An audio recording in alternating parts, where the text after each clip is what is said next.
Michael,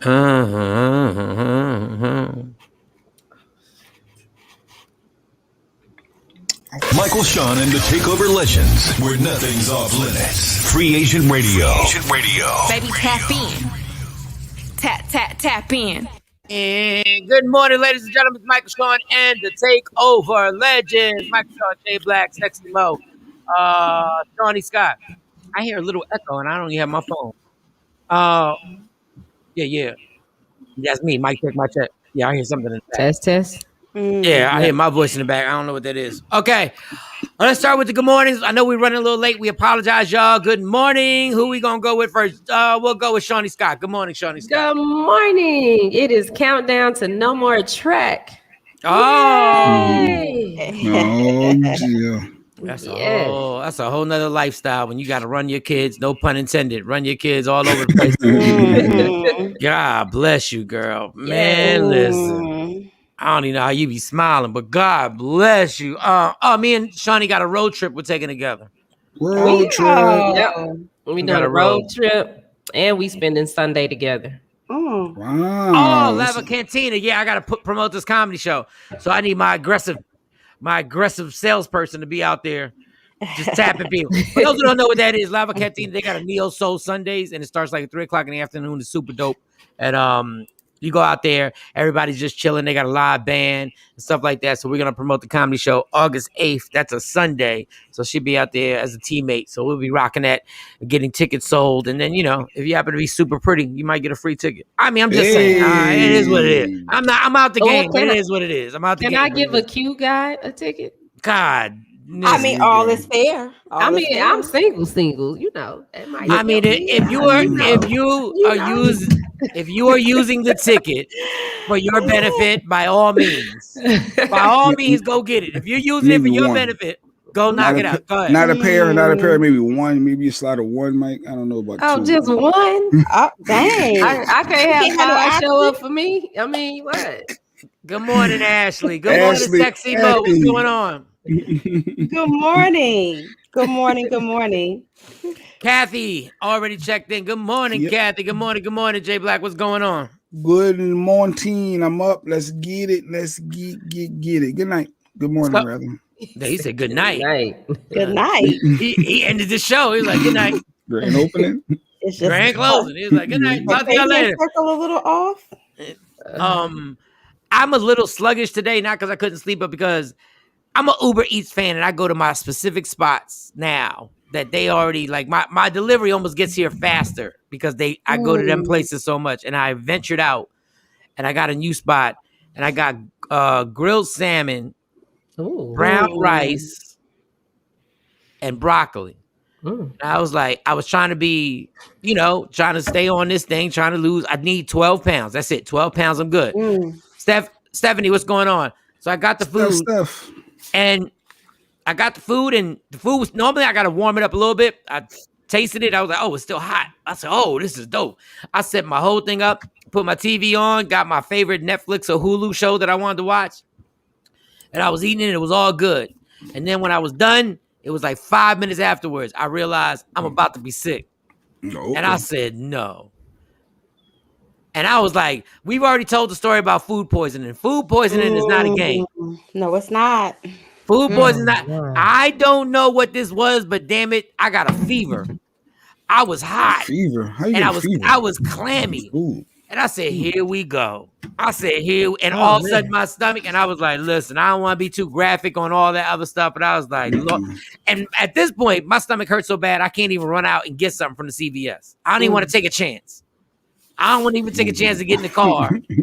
Yeah, some things happen. And the stomach be like, we're not gonna make it. We're not gonna make it. Abort mission. Abort mission. You're gonna embarrass yourself in your car. Thank God nobody's in here with you. Oh my God. You're gonna do it outside. And then dog, I've been sick all night. I'm like, when you got that clammy feel on your forehead and you're like, what is going? And the food was good, but I keep forgetting. We take this so for granted. We eat out so much. We don't know what nobody's doing to this food. Or how long that salmon was sitting. Yes. Whether it was good and they just haven't seasoned it. So you ain't know it was old. Like Mm-hmm. I probably got some vintage wine salmon from like 2005 or something. My man, listen, it was good. Like I was really enjoying it. Like I was like, oh, I'm thinking about the show. Like, oh yeah, this is gonna be good. I'm even saying, you know what? I got time. I'm gonna do my steps. I'm gonna walk around the apartment. And when that thing hit my system, it was over. Like when I tell you, ain't nothing like being in that fetal position. There's something about that fetal position. Ain't no telling. What? When you when you FaceTime somebody, I FaceTime Stacy, she couldn't see my face because I just had to have the phone next to me. And then she was like, where are you at? I was like, I'm here. I'm here. And stomach, I ain't gonna lie. I get sick. I'm not that person, y'all. I'm not the soldier. I do not fight through nothing. Oh, you a baby. Michael, Michael Shawn baby. becomes immediately a fetus. Dog, I'm a bitch for real. I don't play. You know when they tell the players, they're like, yo, he played through that ankle injury. I'm not playing through nothing. I need to be 100%. Like you got to be no. I laid right here, like I was so depressed. I was like, good, go to the bathroom, come back, lay down, thinking you're gonna feel better. Then you know what your mom gonna say. What your mom gonna say? Go get some ginger ale. Why does everybody think ginger ale is the end all be all? Well, because The ginger settles your stomach. Yeah. Mm-hmm. Yeah, but it's not the ginger that you really want. It's ginger soda. Like it got ginger in it. It has ginger in it. It got a tad bit of ginger ale. Ain't never helped nothing except make me burp. And my mom's like, just go get some ginger ale. That's it. No, but you need this to get out. You need this to get flushed out your system. Like I needed to throw up, but I don't throw up. I don't do throwing up. Rochelle, Dave, what up? Good morning, y'all. Good morning. Y'all, I gotta click off right quick because I can't get to our stuff. So I'm gonna click out and shut down and come back up. As long as they ain't got nothing to do with what I said. Maybe she gotta go to the bathroom. Maybe she got the one, I don't know. Maybe that's the real deal. So you're counting out the new store, or will you try something else from that? No, I'll never try anything from that. No. You got one try. One and done. Mm-hmm. I'll go right back to my 3 stores, my 3 restaurants that I've never had a problem with, and I didn't have any Pepto. And sometimes Pepto make it come up. Like Pepto, real talk, make you throw up sometimes when it's just sitting there. There's another one that my wife be having me. You wanna see something that I could do that I've only seen a few people do. I've seen other people do. I will take Pepto to the head. Where if you get me a bottle, I've taken so much Pepto in my life, I can really go to the head with the entire bottle. I love the way Pepto feels when it goes down. And you can feel it coating I feel like a commercial, and it coats your stomach, and you can feel it's fighting the bad guys. You're like, yup, I'm absolutely good. Pepto, I couldn't get in the car. I love my mom, but my mom had 7 different suggestions, and all of them included me jumping out the bed, off the couch, and getting in the car. I said, Mom, I can't move. Something. I can't move. I can't move. Get up and go get something. You gotta go take something. Then she was like, well, why don't they have something on the Uber Eats for like stuff? And I was like, no, they don't. And I was like, Mom, come on. They're not gonna. I know. And then when I got off the phone, I looked and I was like, oh, damn. It's right by the liquor store. We got things up there that says food, this, that, liquor store, and it says pharmacy. And I was like, I said, she was right. Sorry, Mom. Mama always right. Yeah, but she was right. She was right by mistake. God bless her. All right, Jay. What we got for the show today? What's popping off? What are we doing? Boosie Badass was in the news. He was talking about the baby getting some backlash from the gay comments. So Boosie, your boy Questlove came at the baby. Dick Gates continues. He came at him. So back and interesting. Put a whole post on, said this is like, it was his concert list for the Summer Soul thing that he made a documentary of, and he had all the artists, and he had the baby, and it was crossed out. I'm still. People are canceling him, even the clothing line, and a few people are trying to cancel him. I told y'all, Dickgate is real. Like this has been the week of just they're dragging him. Yeah, I'm not. Y'all not gonna get me. Y'all not gonna get me to jump on board with canceling. Y'all not gonna get me to jump on board with y'all have the nerve to say hip hop. You're ignorant. Really? It's been 30 years of ignorance, and now y'all offended. Well, Boosie Badass, he digging his heel in it. What is it? Digging your heels in the sand. He doubling down. So he got his thoughts. So we got that clip. Also, it was a restaurant. It's a couple of different restaurants. Some are saying that, hey, if you're not vaccinated, you can't come here because COVID is back in full throttle with this Delta. Yeah, the CDC done made everybody throw their mask back on inside buildings now. So when you're back inside, they're suggesting that you wear. So there's a big school debate with that. So even if you're vaccinated. Yeah, even if you're vaccinated. So some restaurants saying, no, if you're vaccinated, don't come here. Then there was another guy that said, hey, if you're unvaccinated, you're the only ones welcome there. He's supporting free speech and free that. So if you're unvaccinated, it's the only time you can come there, which is double standard. Because if it's free speech, I want to wear it. Why you're not gonna let me in because I want to wear it, which is you're overdoing it. But yeah, that was in the news.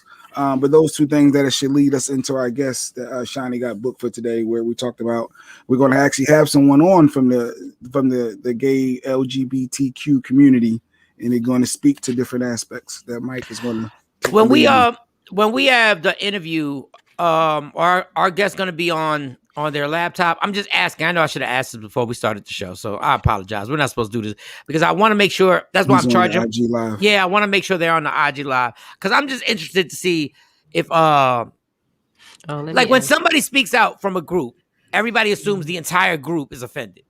Like if somebody from the gay community is mad at the baby, we assume everybody's mad at the baby. And then we might come to find out that there are a lot of people going, I really don't give a damn. Like I'm good.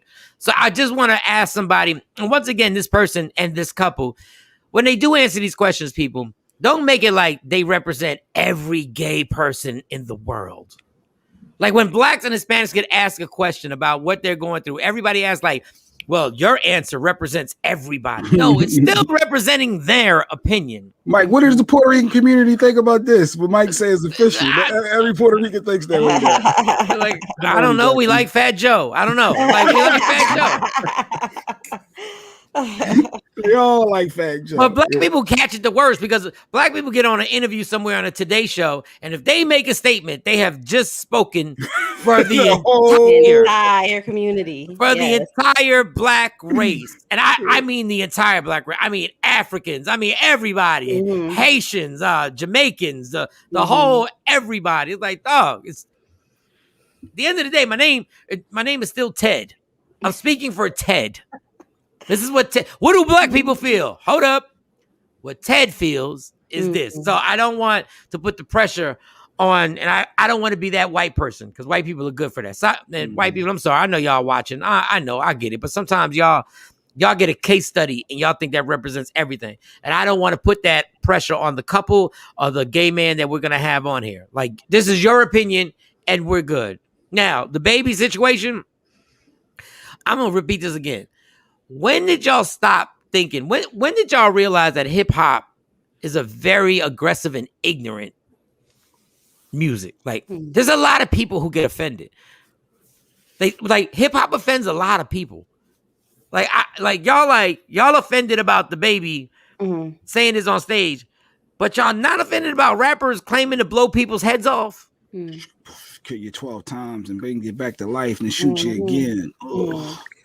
Right, I'm not putting an excuse. I'm saying all these people are there to see hip hop artists, and now you want to get offended? It's called selective responsibility, Michael Shawn. They think that it's selective when they think that the hip hop community should have some level of responsibility, and it's very biased.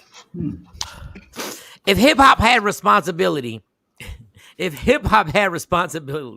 women would be treated 10,000 times better in hip hop.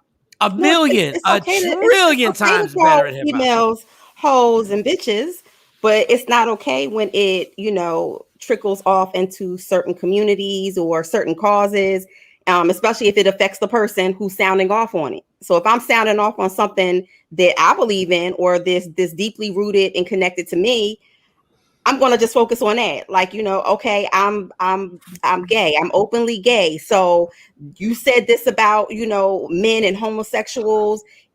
I'm honing in on it. I don't care about you shooting up the club. I don't care about you calling, females hoes and bitches. I am focusing in on this one thing. and I don't know the answer to this question, but I will say this: when I'm scrolling down, it's like the people most offended ain't gay. But I got a gay cousin. No, I do want to say this.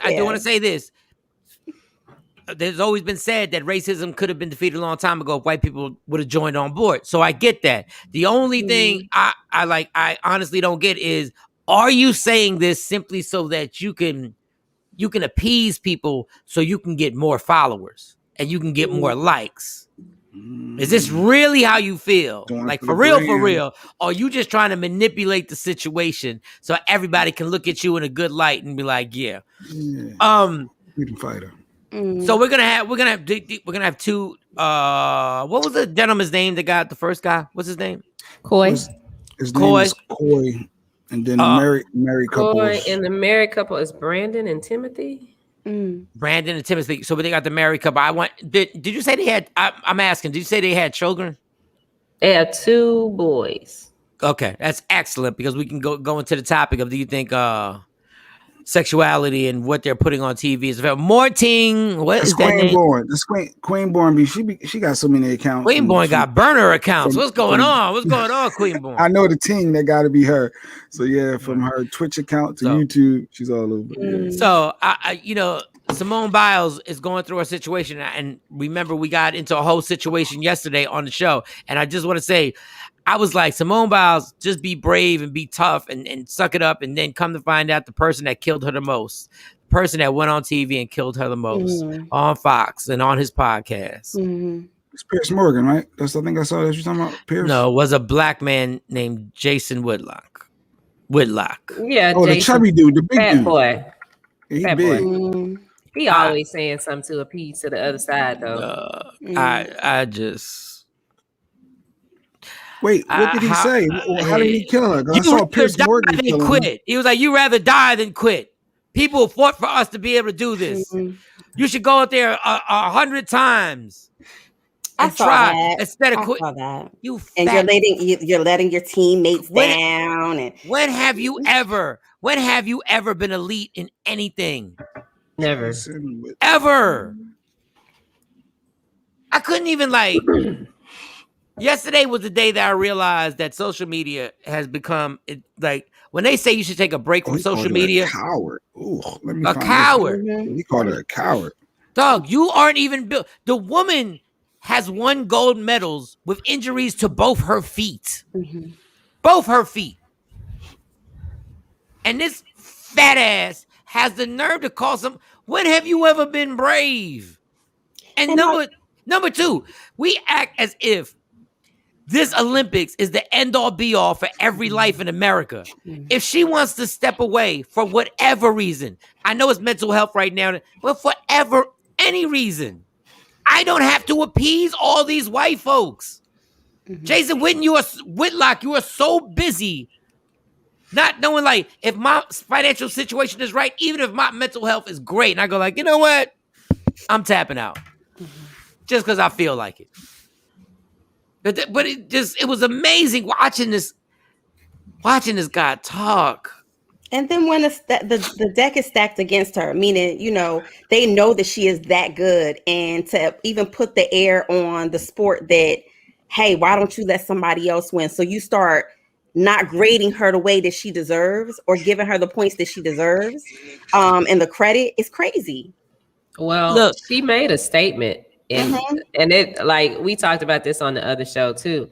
And I said, there's no mental problem there. That's what she had to say for it to be politically correct as to why she's walking away. And that's what we have to do a lot of times. We got to eat shit politely and grin and take it. So she said, okay, I can say that, but she made a statement and said, I know that I am better than the other ones, and they want me to minimize myself because the others can't keep up. Right.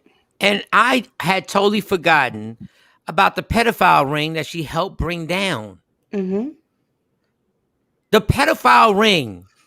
Let's remember, she brought down a whole training, and my whole life I've watched these girls gymnasts, and I've always wondered to myself, why are they always guys training them?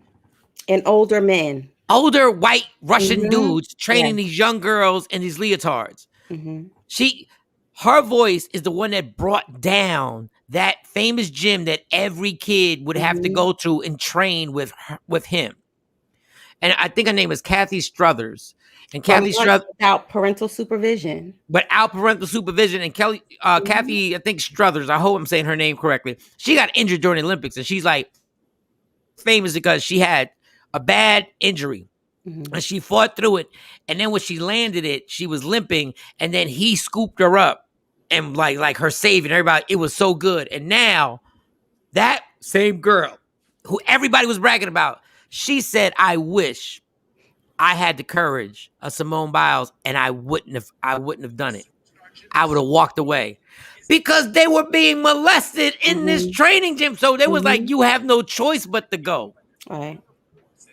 But it is what it is, man. Like I just wish people could just stay on one page, but I guess that's dumb because when Kanye West can get 60,000 people to go into a stadium and just carry. Thanks, Nicole. Thank you, Nicole. I always forget the little girl's name. All I know is Mary Lou Retton, Nadia Comaneci, Gabby Douglas, Dominique Dawes. There's a few other chicks. Probably get in trouble for saying chicks. All right, so we're gonna have that. We're gonna talk about the baby. We're not gonna get too into it right now because the baby's gonna be a situation. Now, the mask or no mask in the restaurants, I don't have a problem with it. If it's your restaurant, do you? It's my house. I'm gonna do me. If it's my house and I say you can't come in without being vaccinated, you can't come in without being vaccinated. Well, the CDC is now supporting it anyway, so you wherever you go, regardless of whether you're vaccinated and you feel like that you want to come in somewhere, you still got to have your mask on. And how about this? If you don't want to wear your mask, stay at home and make your own steak in your own kitchen. I mean, these are privately owned, establishments. I guess the only problem is if the state hasn't mandated it, then people get upset because you're like, now you got your own rules, but you can have your own rules when you have a restaurant. No shirt, no shoes, no service. No service. It gets a little tricky too because they try and slide some racial stuff under there. Absolutely. But I'm gonna tell y'all now, I'm not predicting this because I want to predict it. I've said it 10 times. When they try and shut this country down, watch how it burns. People are already getting revved up. Go ahead. Send us home if you want. I think the second shutdown, I agree with you, Mike. I agree. Well, yeah, aren't they? Sorry, Shawn. They're getting ready to. That's Jay Black texting me. Let me turn it off.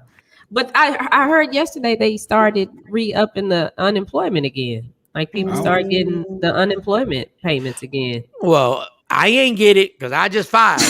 Well, they said, they said the deposit started yesterday. So, start looking for it. They released another couple $1 million for it. I got the letter. I don't want to read the letter, but I know that they got the child credit that they sending out that's supposed to come out once a month. And you don't even have to have your taxes done. They'll actually send it to you direct deposit. So normally before, like some people didn't get the stimulus check on time because they hadn't had their taxes done. But now they're just sending it out. And I'm sitting there going, yeah, y'all trying to set up something. Y'all trying to smooth B records right now. Y'all trying to smooth things out because y'all know something's about to happen. And all I'm going to say is, Joey B, then you should have never let people take them goddamn mask off to begin with. If your doctors were telling you this Delta was there and it's coming, you do not play with people. These cats will get, all the businesses that barely made it through the lockdown the first time. Right. And now you're going to try and get them to shut down again. And they haven't even said they're going to shut down, because they needed the Olympics. So they couldn't contradict themselves. You're right. Problem is, if the Olympics wasn't happening. Good morning, Mark. But if you try and make these people go into poverty and say, we're going to shut it down again, it's going to be ugly up in here. Yeah. And the NFL is basically telling the players, like, you're going to take these shots, whether you like it or not, or you're going to lose this money. Dave, what up? But they are okay putting like 14,000, which is probably nothing to somebody who but they big contract. It's not just 14,000. They lose their game check. Okay. That, Mike. So what you're saying? You're saying NFL? Go say it for the NFL right now. If your team, this is crazy. If your team has too many COVID diagnoses, and the game is canceled because of your team. Not only does your team lose their game checks, forfeit. The other team loses their game checks. Okay. The other team ain't even do nothing. They lose their game, or everybody loses their game checks. The team forfeits. But this is the funny thing about the NFL. But one of the owners, whatever team the owner had to forfeit, he still pays all the money that the other owner lost. So they get taken care of. So they're basically like, dog, we're taking game checks from you. So take these vaccinations right now. We're taking game checks. Or screw it up for you and your squad and your other peers. What are you going to do? What decision are you going to make? You going to get that vaccine? It would be hilarious if Patrick Mahomes retired and said, I'm not taking it. And I want to see how tough the NFL would be. It's all about how hot you are in life, y'all. It's all about how hot you are. If Patrick Mahomes and Tom Brady didn't get the vaccination, they were like, you know what? We're not taking it. We're not playing this year if y'all force us to do it. I promise the NFL would fall back and be like, oh, wait. Now that's a bit much. Can we get back to the table and just chit chat? Can we talk about this? Well, it's gonna be a mess, y'all. I don't understand. I know I got mask fatigue too. I'm so sick of wearing a mask on the airplane because I'm just sick of it because I know it don't make no goddamn sense. I know that mask on that airplane is not protecting me from anything. Because I've been walking around without a mask the whole day. Then I get to the airport, I put a damn mask on. And Texas ain't putting no mask back on. Texas is not. Texas is like Texas ain't. It's wide open. It was like, hey, y'all play if y'all want. If y'all think Texas is putting a mask back on, y'all be better off. Man, listen. I'm trying to think of things that it would be easier to do. I don't know. It'd be easier for people not to believe that the Cowboys will ever win a Super Bowl again. Like, for real. Like, it would be. I don't even. True. That's probably true. And them cats is focused. All right, so are we ready to take a black and mild break, or there's something else? Yeah. And then when we come back, we can talk. It was a parent. We just saw this clip that was sent to me about a parent who was upset about how her daughter was treated at working at a restaurant, and she went in. And it'd be interesting to play it. I felt the passion from the mom because we all want to protect our kids, our babies, our shorties. So when we come back, we can get into that clip, which is very entertaining to say the least. All right, so we come back. We'll let you know how somebody went off when somebody's kid got punked at the restaurant. Oh, God, this is bad. Oh, wow. The Takeover Legends. Michael Shawn Takeover Legends. We'll take a 4-minute break. Black and mild, here I come. Right back. Y'all, it's Michael Shawn from Michael Shawn and the Takeover Legends. And just in case you missed the show, check this out. We don't like seeing Satan bend somebody over. Michael Shawn and the Takeover Legends, where nothing's off limits. Free Agent Radio. He's doing a video for all those people that said he was going to go to hell for being gay. So he went over the top to prove to everybody, oh, y'all said I was going to go to hell. Y'all said the devil was going to take me over. And then hence the sexual scenes with him getting, which I think is a bit too far. And she agreed, getting bent over by the devil. Whoa. And all that other stuff.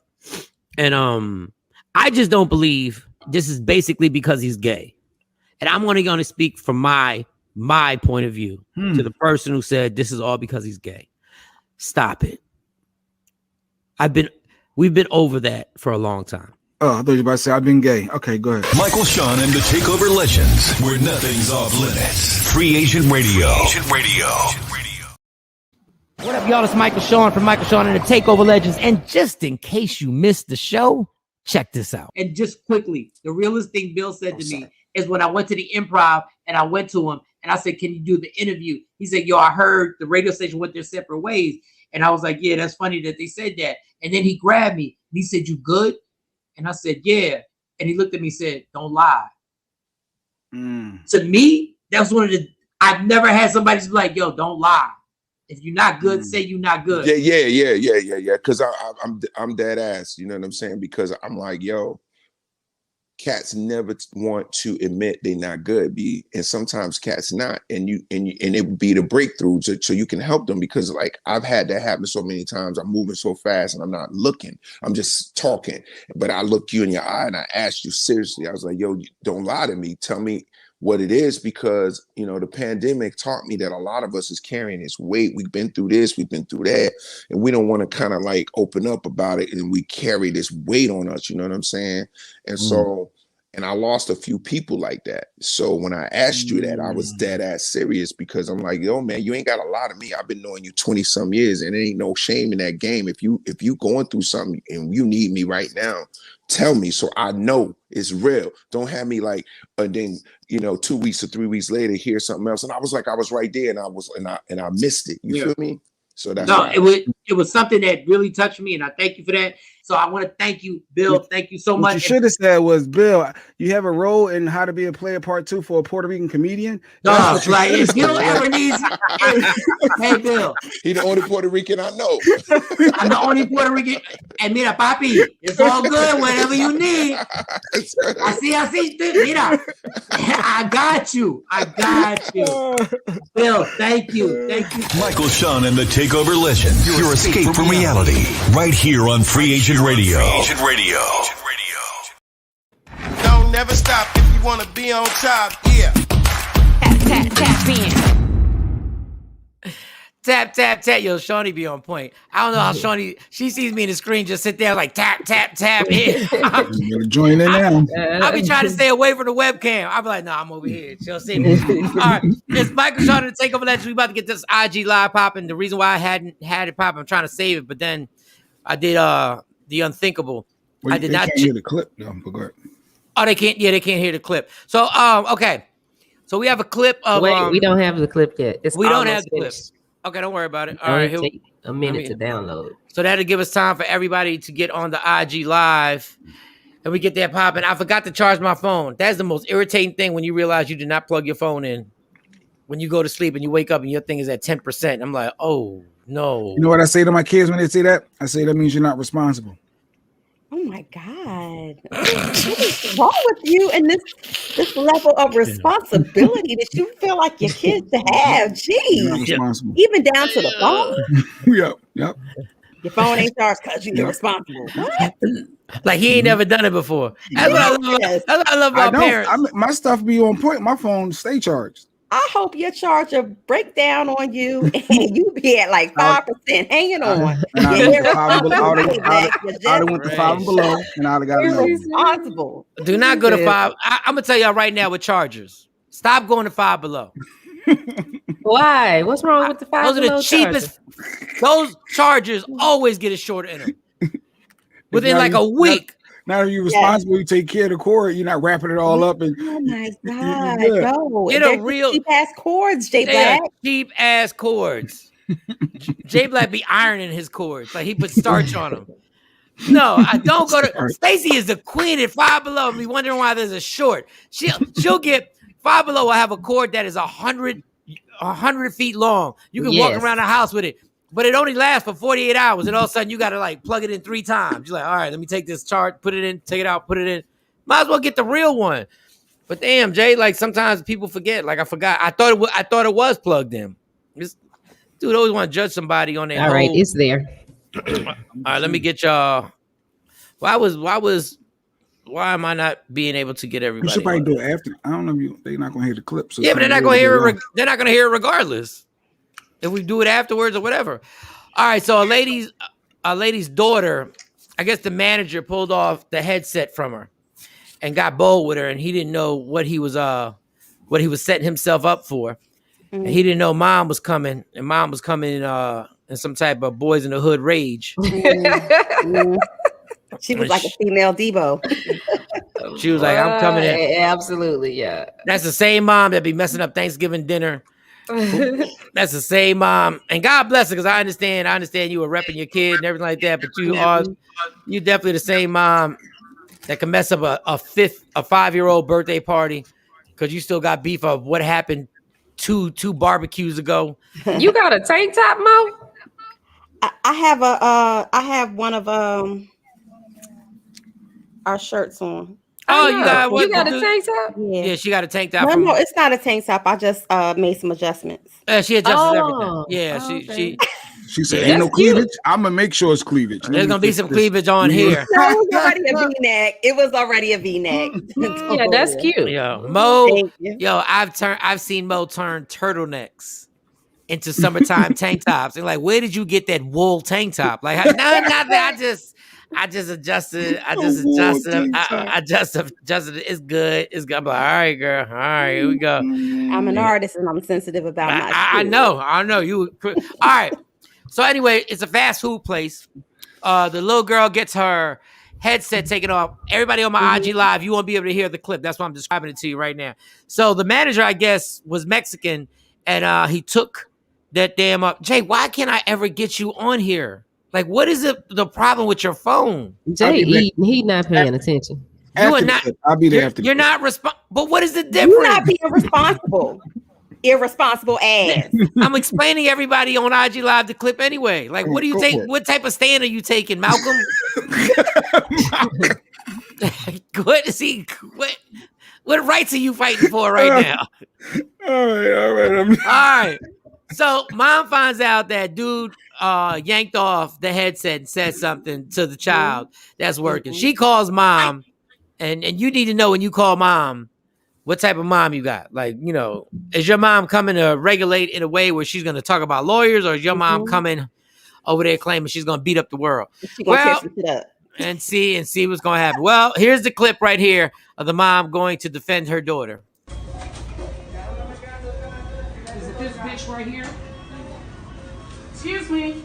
Let me holler at you. Come on. Let me holler at you. No, not 1 second now. Come here. Now. Let me holler at you. You snatched that shit off my baby head? What? Ain't no what. You know what the fuck I'm talking about. You snatched that motherfucking headset off my baby motherfucking head? What? That means you put your hands on her. That's what the fuck that means. That's my motherfucking daughter. That's my daughter. All you see is her motherfucking daddy. Her daddy nice. I ain't nice. You bitch, and you bitch. All y'all that got that motherfucking like that, boy. When my motherfucking baby in here, and y'all be treating my baby every time she fucking work. I want that energy y'all got with her. Right now. Bring that shit up here. I want that energy up here. Why you snatch that shit off my motherfucking baby? Fuck you shaking your head for? Talk shit to me? What you talk shit to her? Say what? I ain't snatch it off. Did you take it off her head? No, I just did it like this. Yeah, you why? Huh? Why? So I can give it to the other employee. Why? Huh? So why you ain't ask her? Why you ain't ask her? Why you say, Kalisha, let me get this? I'm sure she would have gave it to you, true or not. You speak, right? Yes, ma'am. So why you taking off her motherfucking head? I apologize. Apologize to her. Come here, Kalisha. No, I will. Apologize to her. This is my motherfucking baby, and I don't play no motherfucking games. Y'all see her daddy come up in this bitch? He nice. I'm not nice. God damn it. I'm not nice. I'm that bitch. And this my motherfucking shorty. And ain't nobody finna put their motherfucking hands on her, especially not no fucking manager. What kind of fucking manager is you? Apologize to her. Felicia, I do apologize for taking off the headset without you asking me, okay?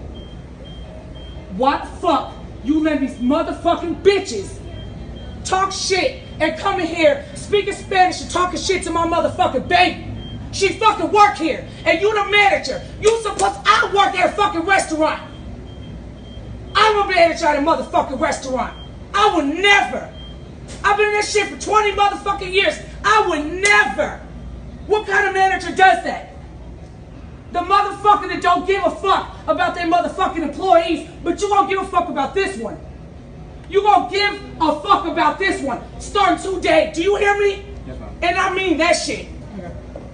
She better not ever call me and tell me you put your motherfucking hands on her. She better not ever call me and tell me one of these little motherfucking bitches, you calling this motherfucking bitch up here that ain't work today just to fuck with her? Who called that girl in here? Oh, I know. Because one of the employees. One of the employees? Key word, one of the employees. So you let these little bitches run you?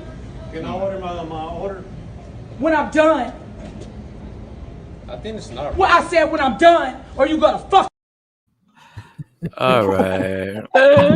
First of all, whoever was behind her talking about they wanted to order, you saw all that smoke and no gas that she was giving. I would have left. I would have been like, we gotta go somewhere else. Baby. Get something else. Now you do know. Now and y'all gonna get mad at me. You sound ignorant and stupid halfway through your rant. You just sound like a hood rat at a certain point, y'all. That's all you sound like. Why she sound like a hood rat? I guess I am hood rat. I guess the mamas are like that, but the daddies, y'all be all calm and stuff. And it's that's like, because your baby head. Like you don't do that though. You don't do that. Wait. First of all, we don't even know. He said I didn't snatch it. He said I did this, and that's when I go, okay, now this is getting funny acting, because you can take somebody's headset off. No, and say you can't do that. You can grab. You can say, "Give me the headset," and grab. No.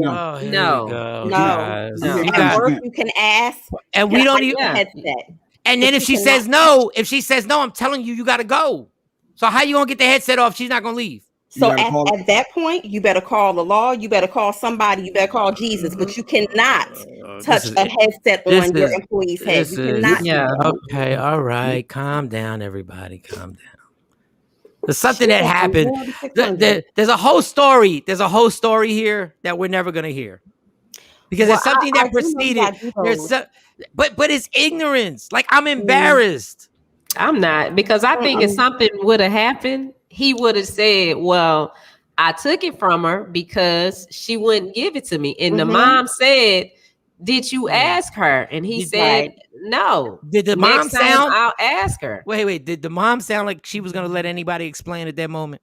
Yeah, she would ask, because I've been like that before. And I'll listen to what the person have to say. But he tried to tell her about the headset, and she went rambling again.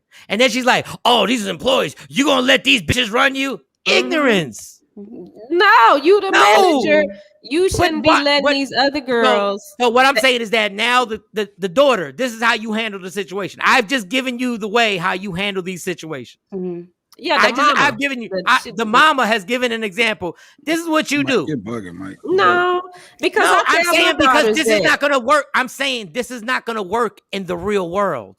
I'm just telling you. And I tell my daughters that if somebody offends you, you don't say nothing. You say yes, ma'am, yes, sir, and you come get me, and I'm gonna ask them, now what happened? Tell me what happened. What did you do? And then, like with the kid, my daughter with the concession stand, I went down there and went off on the men, and when we walked off, I let her know again, listen, you don't let nobody punk you out your money. Don't have me coming back over here. If the price ain't right, just don't buy it. Just walk away.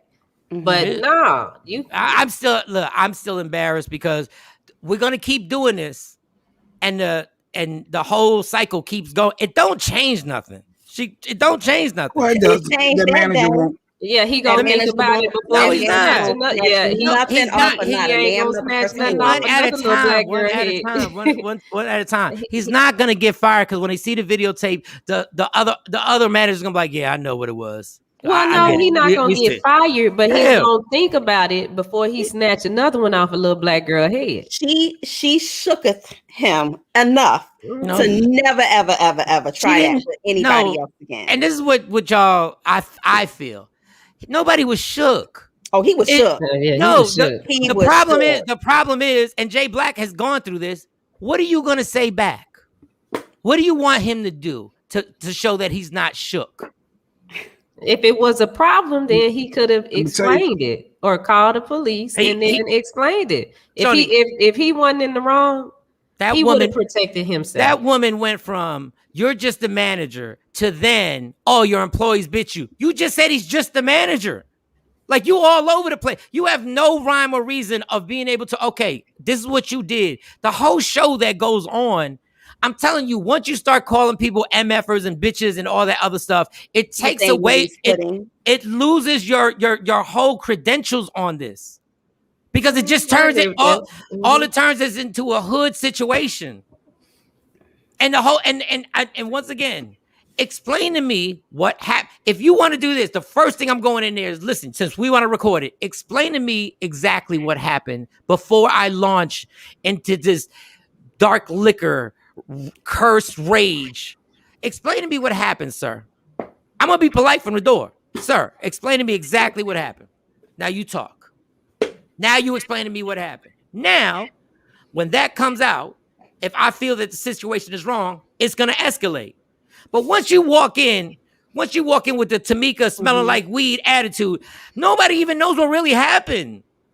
And the little girl, and let's be clear, this is why we talked about this off the air. I was like, the little girl, you better tell me what really happened. And don't tell me he snatched something off of you when he really didn't snatch something off of you. Don't tell me he snatched it when he's done it a million times. When he say, yo, you done? Okay, let me get them. You done your shift? You finished? Okay, let me get them headsets. Let me do this. And she goes, okay, I'll talk to you later. But because they might have been, I'm just saying hypothetically, there's some tension now. Now she changes something that he's done a million times into he put his hands on me. I hate when people say he put his hands on you, because if you tell but Jay, just listen. If you tell me somebody put their hands on my daughter, I'm thinking you actually assaulted her, and I'm coming to kill you. Be clear how you use these words. Yeah, he may not have put his hands on her, but that was clearly a violation of her space. If I tell you, I'm not disputing that. I'm not. But when you say this stuff escalates in a second. Yeah. You as a parent, that's when you manage that, to have that dialogue to say, hey, well, what happened? He snatched the headphones off me. He shouldn't have touched anything on her person. That's a problem. That's a major problem. And her coming up there to defend that, I think that was justified in her opinion. Now, he could have stood his ground, because technically he don't have to talk to a parent, because the parent don't work there. Right. Like, if he wanted to show his toughness, ma'am, you can call HR, you can do what you need to do, but I'm not having this dialogue with you. He could have stood his ground. He shriveled up and was, I'm sorry. No, and then if he would have done that, and walked away, then she would have walked behind the register and got it popping. And what happens at that point is on her. She's in control of her own actions. Right. He didn't technically have to speak back, but I understood why she did, and I felt it was justified. But we still don't even know what really happened. That's what I'm saying about my daughter. Regardless, he took headphones off her head. Okay, so when y'all go to court, what are they going to ask you when you go to court? They're going to ask you what happened. What happened? Yeah, he physically removed. No. What happened? What you mean? Led up to it. Yeah, you gotta tell we can't keep going directly to the point that we love. We want the point that gets us pissed off. We want to be able to say, you touched my daughter, so I'm gonna beat your ass. But in essence, we need to know the whole story. So regardless, is there a reason what the reason is that you can justify people touching somebody's child? There's not. You keep saying, I get what you're saying, but what you do is you keep going to them same triggers. And we do this all the time in our culture. We go to the same trigger so we can justify situations we do. And then when the legal situation comes and they slam you for it, then you go like, wasn't even thinking about it. But for Instagram, it's all good. Instagram is justified. But when the lawyers and stuff get caught up in it, then all of a sudden you wondering why, oh, damn, I got to do 30 days in this. I got to do it, because we need to know what exactly happened. What would make you grab headsets off my daughter? Now tell me. And then then I agree totally. Then if he says what happens, but if so Jay, you can't always just be like, I'm good. And so if I find out, you're right, Jay, you're right. But my thing is, it's not going to justify your actions just because you're bugging, Mike. If I find out my daughter said you a bitch, and I still wouldn't want. And I go like, but now I go, but I go, Monty, why the hell would you call this dude what? No, that's the conversation I'm gonna have with her separately. I understand that, but you still shouldn't. She can say whatever. That's my whole point of you got to tell me this before I get there. But your energy should still be in that same level, because she can say whatever she wants, and to that degree, she can call you a bitch. That doesn't warrant you putting your hands on. That's another thing. This is another thing about us. You can say whatever you want. That's not real life. In real life, you keep saying whatever you want to people, your ass is going to wind up dead or in jail. We got to handle that situation. I'm down to do anything for my kid, but you can't be like, you can say whatever you want. No, you can't, especially if you're black in this country. And good point, Kathy, when it comes to higher standards. When you're managing a group of individuals, you are at a higher standard. You're trained and you're a professional to be able to diffuse things and handle it in a professional manner so it won't escalate, where you're not putting your hands on somebody snatching headphones. So therefore, that manager is dead wrong in every aspect. Dog, but okay, all right. All right. But because this whole cycle goes over and over again, and we wind up on the short end of the stick, but we want to handle it the same way. We wind up with the short end of the stick every single time. But we want to handle it the same exact way. We want our trigger points to justify us being able. Dog, I want to punch somebody in the face too when my daughter's upset. Mm-hmm. But it don't work for us. But we keep recycling the same energy. Keep the same energy. Come out here so I can beat your ass. So who did the manager call? Because I did hear her say, and you brought her up here for my baby. So who did the manager call to get involved in the situation? So another employee. She was saying it was another little girl that came to work to replace her. And the manager said, I called her. He did apologize. He said, I called her. So we teach our kids though, Michael Shawn, that people could say what they want about you until they put their hands on you, right? Right. So why wouldn't the same thing? I'm just saying, if on a technicality, if the girl says something wrong to the manager, that still does not give him the right to snatch your headset off. He didn't ask her. He did verify and say, first of all, you don't ask. But my okay. Go ahead. Continue. I'm just saying, like, just for argument's sake, even if she did say something wrong or out the way or inappropriate to her manager, it still did not give him the right to snatch the headphones off of her head. Or did you catch? He said some Spanish stuff behind the scenes. He said something in Spanish, probably talking trash, and she know it. She might not know Spanish, but she's like, yeah. And whatever you saying Spanish, laughing, whatever he was saying in Spanish, probably coming at it. It's too much. You're the leader. You're supposed to lead. And first of all, he's a manager. He's not a leader. He's a manager. No, he's a manager. He's leading a team of people. He's the manager of the chicken. He's supposed to. He's supposed to be in charge. Popeyes. He's the manager of Popeyes. I love that chicken. Jay said he's a leader. All right. Yeah, he is. He's in charge, right? I got it. He's responsible for the building and all the employees. He ain't making enough money to deal with this. I know he's like, all right, sorry. The only thing I would have did different that the mom didn't do, because she was like, when she come to work, no, my baby ain't working here no more. No, get him all this stuff. Get him this whole uniform. That's the setup, though. He ain't coming back. If they fire her, then she can actually put out maybe a lawsuit or initiate a lawsuit against him because ignorant ass mom ain't putting out no lawsuit. She gonna smoke a black and mild and she gonna roll up on him later on after he gets off of work. Nah, my baby would have quit. I'm like, you ain't got to work for them. No way. Quit. You out of here. We're done. You ain't no 2 weeks notice. No, y'all should have known 2 weeks ago that she wasn't gonna be here after this. She's more protected now, though. She's honestly the employee is more protected now going to work than. I wouldn't trust clearly. No, the she never said, no. I'll never do this again. Kanisha, whatever the girl's name. I next time I will not snatch the headphones again off of you again. And, he won't, but the other employees might still harass her. And that's why I'd be like, no, she ain't coming back up here. And if Popeyes keep him, they probably transfer him to a different location. That way she's comfortable because he's the trigger part. He touched her physically no matter what she. Once they do the investigation as a manager, I'm sure either they're going to terminate him or they're going to probably transfer him to another building because she's going to be protected. She's not going to be protected. She not. And I think she makes $8 an hour. They're franchise, right? Yeah, they're no longer corporate. They're franchise. So that's why you see a difference in a lot of them, a lot of the sites. And go ahead, send your daughter back up there and think that little Mexican dude ain't got Mexican nieces and over there that want to run up in her mouth. Everybody does. Tito, what did he say? What she say? Yeah. Oh, you called your mama. You called your mama on my uncle. I don't want none of that energy. The way he shriveled up and started apologizing. No, that doesn't represent his family. That don't represent his family. Like this is my thing. Everybody got that person.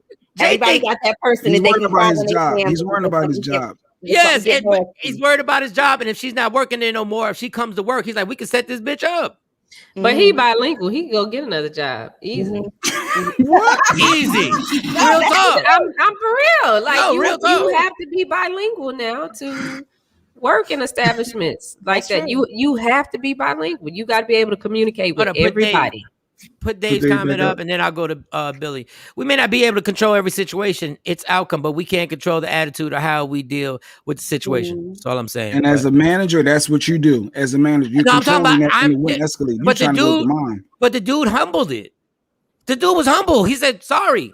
He ain't had no choice. No, but what else do you want him to do, Jay? Shit hit the fan at that point. But prior to that, he should have been in control of his Jay, attitude. how many times have you apologized to an angry white person at your job? I'm not apologizing to any parent or any person at your job when they come at you and they want. Do you give them free stuff? Do you give them free stuff? No. I stand my ground. I'm who I am. When I'm a leader, that's why my people all ride for me. No matter what job I'm at, whatever leative position, from a Pizza Hut to a whatever. That's not even what you told me. What do you mean? That's not even what you told me. If it wasn't related, I'll go into detail. That's not even what you told me. You're talking about, but no, I am very firm. And you want to pop off, you ain't getting nothing free. You ain't getting no popcorn. You ain't getting no. I'm not even gonna get into it because I know he told me totally different. I ain't saying he didn't stand his ground, but he knew how to smooth out the situation. It's managing people, managing scenarios. You got to smooth out the situation. You have to manage certain scenarios, and if you're wrong, you're wrong, and if you're right, you're right. But not going because I don't go into my situations. But yeah, it's managing people. I'm really good at managing people. Wait a minute. Mike looked at that balcony like he was about to jump over it. I know. You're good at managing people. Because the funny thing is that Jay is the calmest person when he deals with the situations. Always. Jay won't even raise his voice. Nope, that's not my demeanor. And then Jay be like, "Hey, this is what we." And Jay goes like this. This is what we're gonna do. We'll do this. You can get this, you can get that, and then you come back, and then I hope everything, and hope you enjoy your next visit or whatever like that. He ain't even gonna say nothing back. Not like when that. Somebody's reckless. When somebody's and reckless, if that mom came to you, and let's just say, how about I'm this? not talking to that mom. I'm not having that dialogue. Thank you. You're not hollering at me. You're not making a scene. You're not causing a disruption. You're not, because what you're doing is you're on stage. And if anything, I'm gonna pull you aside. Hey man, let me talk to you over here. Because when you're on stage in front of everybody, that person feels like they have to perform. So that mom wouldn't have been as hostile and husky, as I call them. She wouldn't have been husky if me and her are one-on-one in the side room or having dialogue or off to the side. But I'm not even going into detail. My conversation is take that up with whoever you got to call. HR, whoever you want to call. Said FHR, I'm talking to your ass. You the one who put your hands on my baby. Yes. But that's proper management. That manager should have pulled that mom aside as soon as she came in husky. Let me talk to you over here.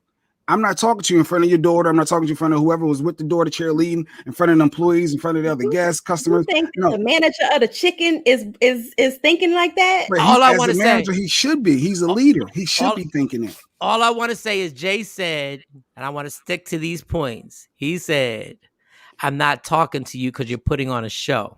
And that's exactly what I said about coming in like that. So the dialogue never even starts.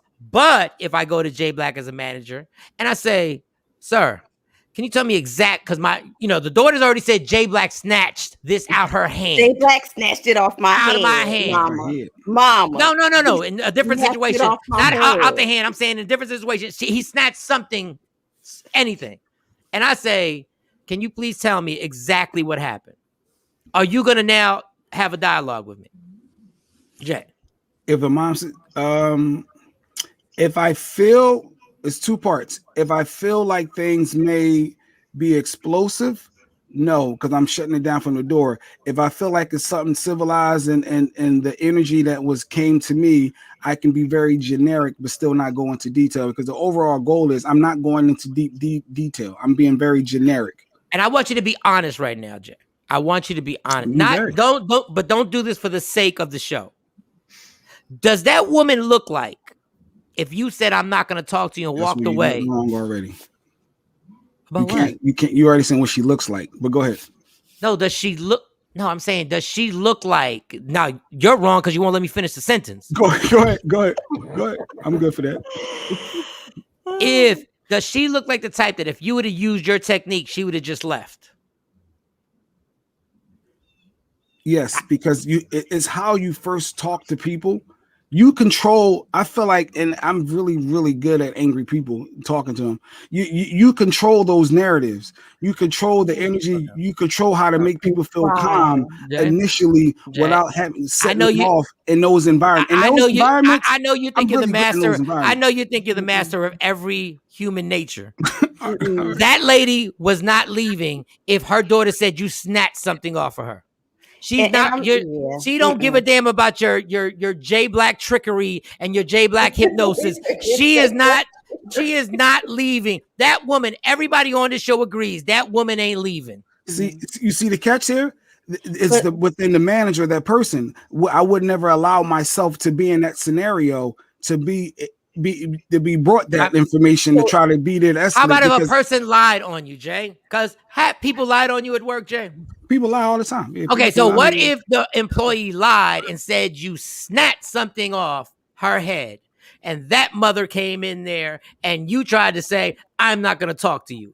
What do you think? What would have happened? I'm at Popeyes. I'm still pull her to the side, and I'm explaining. And you're gonna pull that. You're gonna pull her. I'm still gonna say, I need to talk to you over here. I'm not talking. No, I'm not. No, I'm gonna be the lady. No, we could talk right here in front of everybody. But as I walk over to the side, no, I'm not going over there. Why you want me to go to a corner? And that's when you just got to call the authorities to have them remove her. And that was my whole point. Was the dialogue in the beginning? You're not gonna get anything done by coming in there like that. You don't have control over her behavior and over her response. You have control. You do have control over how you present it. You might try to de-escalate her from the beginning, but you have no control over her behavioral response. Not in that time. No. And then, okay, let's say let's go to the mom. I'm people always come to me for advice. I'm extremely well when dealing with a controlled environment. That's in a controlled environment, a controlled situation. That situation that mom brought, that was not a controlled environment, J Black. So when you're talking about changing behaviors and changing the scenario, you cannot do that in that moment. I am. I'm pulling you away. That's a crisis moment. You can't do that in a crisis moment. He's talking about people snatching stuff. He's talking about I'm pulling her away. You ain't pulling nobody. I am, because if you want to talk to me, you're going to follow me. No, but to my side. But she's not. But she's not. Your energy and anger is at me. Yes, but she's not following you anywhere. She wants it right here. So therefore, now it's going to different results. So now you can hoot and holler to yourself. You can make your scene to yourself, but here come the cops, and now you're getting removed. And here's and you have proved my point once again. You were all gun ho about how she went in. You said I was bugging. You said I was tripping. Mike, you tripping. That's the way you should go in. Now you're telling me on the manager side, you won't even acknowledge her. Of course, there's different perspectives. There's a parent perspective and there's a leadership perspective. But I'm telling you, there's no resolution gonna happen. You're never gonna find out what happened because you're never gonna get the conversation with Jay Black. I'm never gonna know. If you come in hot like that, but I'm not putting it's all about the person. The manager put himself in that situation, so his leadership skills clearly dictated how that outcome could have played out, and then how it did play out. You just said you wouldn't even talk to the woman on how she came in. No, I'm pulling you aside, and if your energy is still up like that on the side, because we're not going to get anywhere, because you're not going to disrespect me. You're not going to be elevated and having that energy and huskiness, trying to have a civilized conversation with me. It's not going down. And you go ahead. Being generic, you can get mad, but when you walk away, she comes behind the register and gets it popping. That's what she was going to do. Baby, that's exactly what she was going to do. All over. Free chicken for everybody. Oh, you wait in line at that restaurant. Yeah, we've seen it. We've seen it a million times on social media. Now you're behind the register. You're trying to rip down the ice cream machine. Now you're popping other employees. And this is when I said my whole point of this, right back to the root cause. It's ignorant, and we applaud it. Now I've done it. I've been there. I've been that person.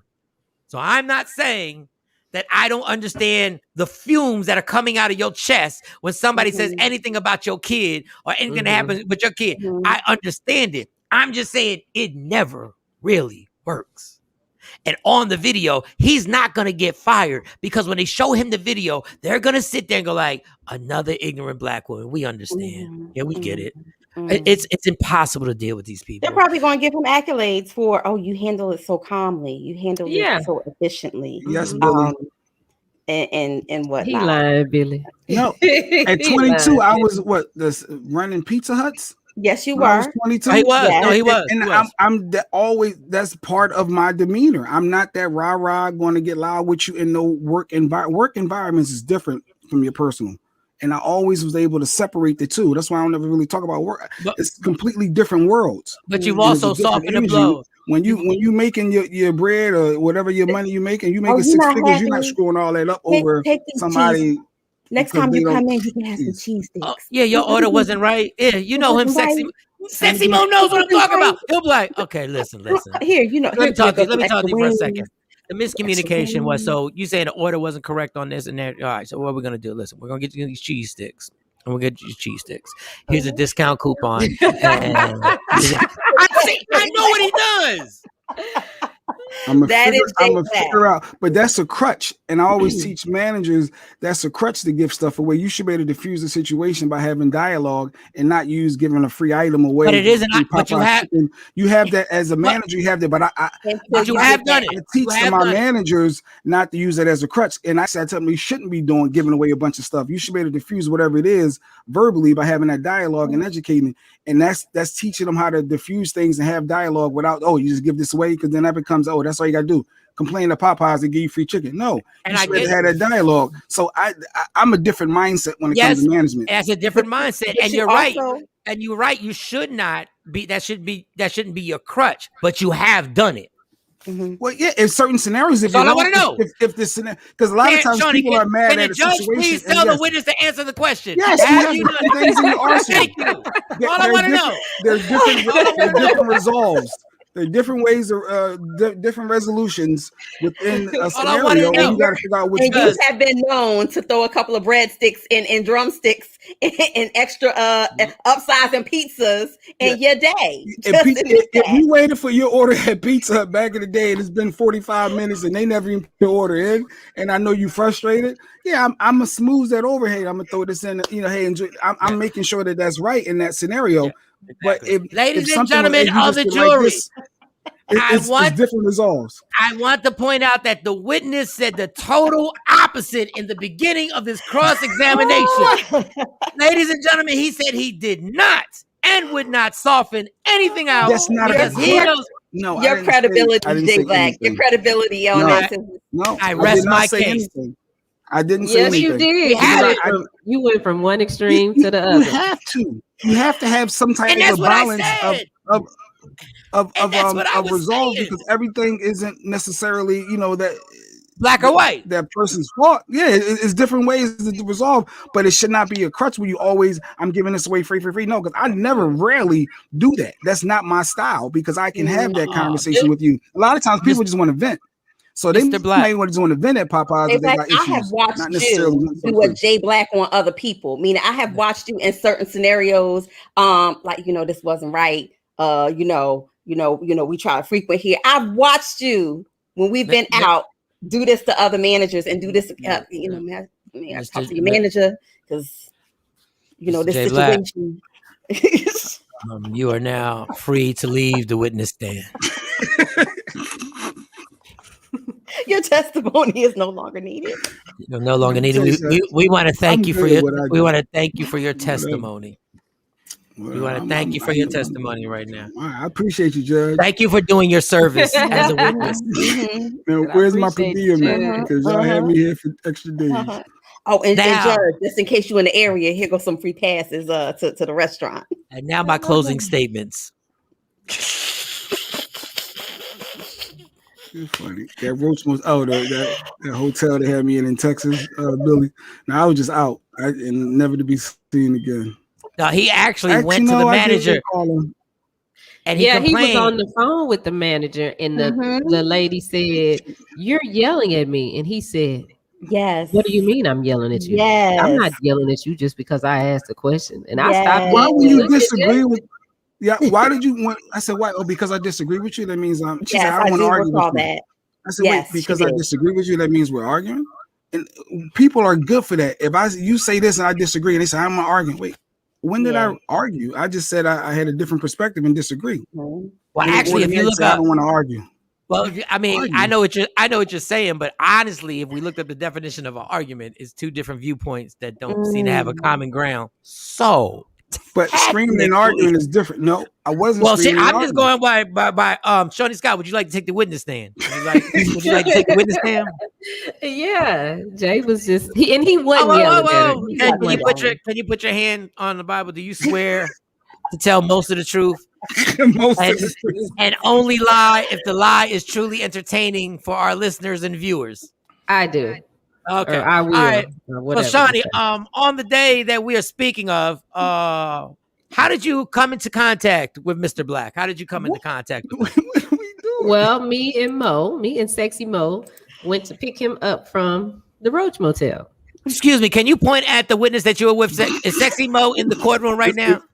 Is she right there? Well, on IG, she down there. Right. And here she over there. Okay, so continue. I'm sorry. Continue, please. So we traveled by car to Arlington across from Six Flags to pick up one Jay Black. Yes. In the back of a deserted Texas Chainsaw Massacre looking. Sorry, witness. We are not. We just need to get to. Was Jay Black on the phone complaining about the facilities that he chose to stay in by choice? Oh yes. Yeah. Was there any time that you heard him raise his voice, or was he accused of raising his voice by somebody on the other side of the phone? He was accused of raising his voice. And your opinion? Did you hear a raising of his tone? No. Did you hear a disagreement on the phone?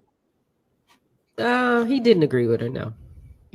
How long did this conversation last, Miss Scott? I guess about 7 minutes. Thank you, witness. I have no other questions. Sexy Mo. No, I'm playing. Where's he going with this? No, it's okay, people. You can disagree with people. Your Honor, I told him not to stay at that hotel, Your Honor. I told him not to stay at that hotel. We all told him. And this is what kills me. Jay Black is never going to raise his voice like that. This is all I'm saying to y'all. Like when you come in guns a-blazing, it's really good for Instagram, and it's really good for our morning show, and it's really good for all the likes and views, and it's really good for all the comments, and it's really good for the good conversation that people have at bars and barbecues. Did you see the girl who came in there? Because that's good. But it really doesn't find a resolution for you and your child. That's all I'm saying. I get the heat. I get the fire. I get it.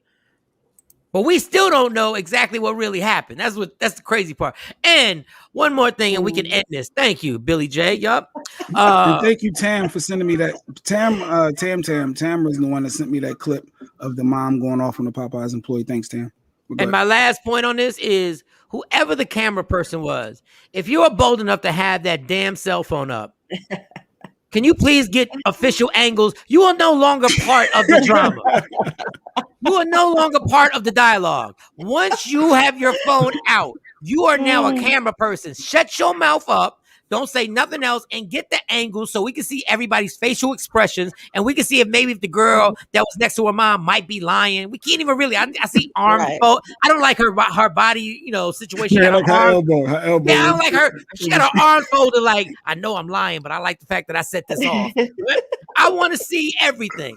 Now let's make that a job now. Once you pull out the phone, you are obligated to get it. Like, get close to the manager's face. Like, get close. That would be funny. Yes, like they had a thing yesterday. Did you see the lady that the lady got pinned down by the cops? And you're like, which lady? I know. Happens every day. Yes. And the cop kicked her in the face.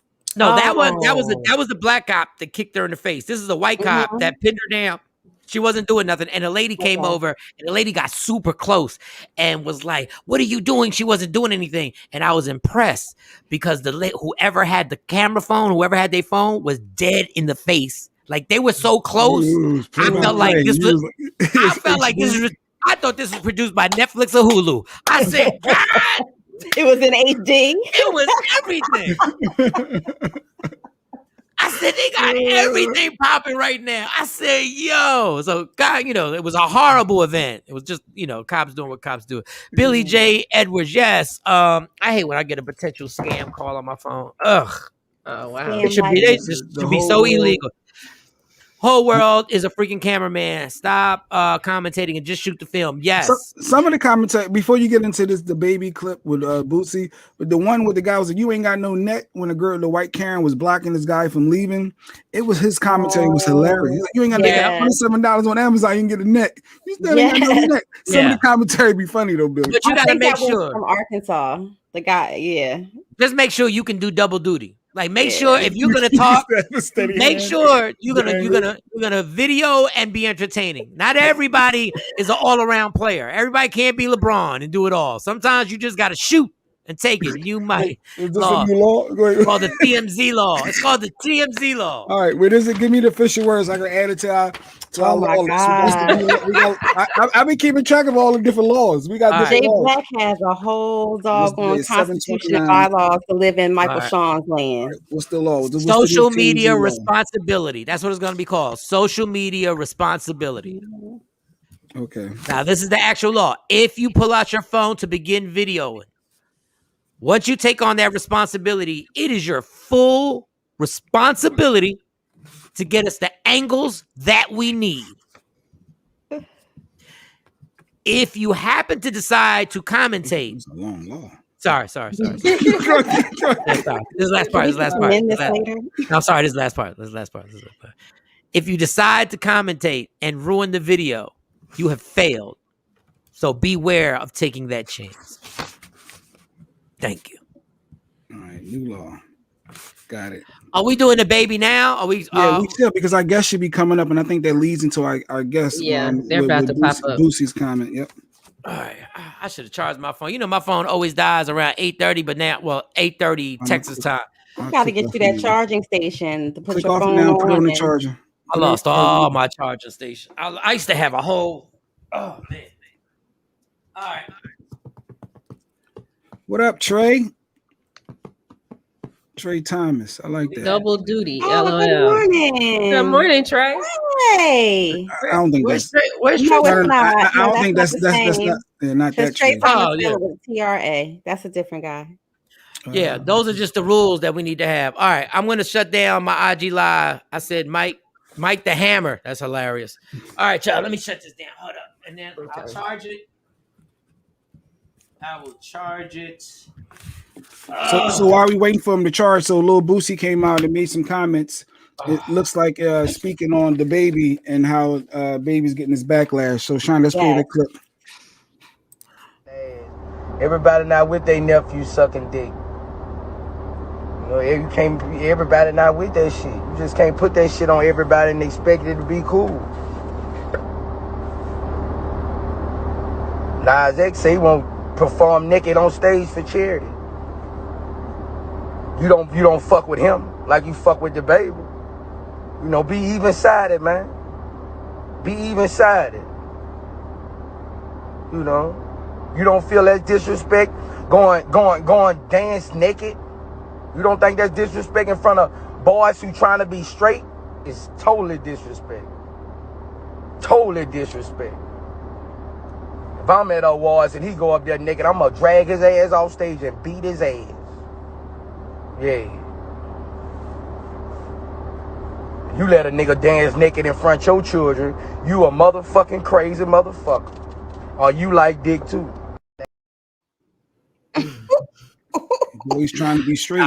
I told you this was the week of Dickgate, y'all.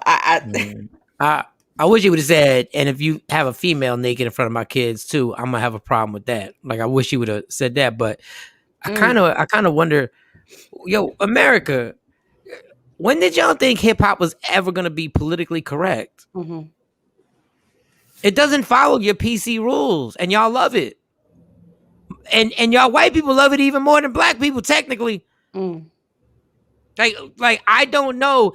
It's funny. The whole basis of these songs, not all the songs. Let me say all the songs. I hate when people say that. But the basis of a large percentage of these songs are inappropriate and cross the line and are disrespectful. Then all of a sudden a rapper happens to say something disrespectful in between the songs that he performs, and y'all get outraged. That is literally like going to a Klan meeting, right? And you're at the Klan meeting and they're doing all their Klan stuff. Then in between their Klan stuff, they take off the hoods and they say the N-word. You're like, how you say the N-word?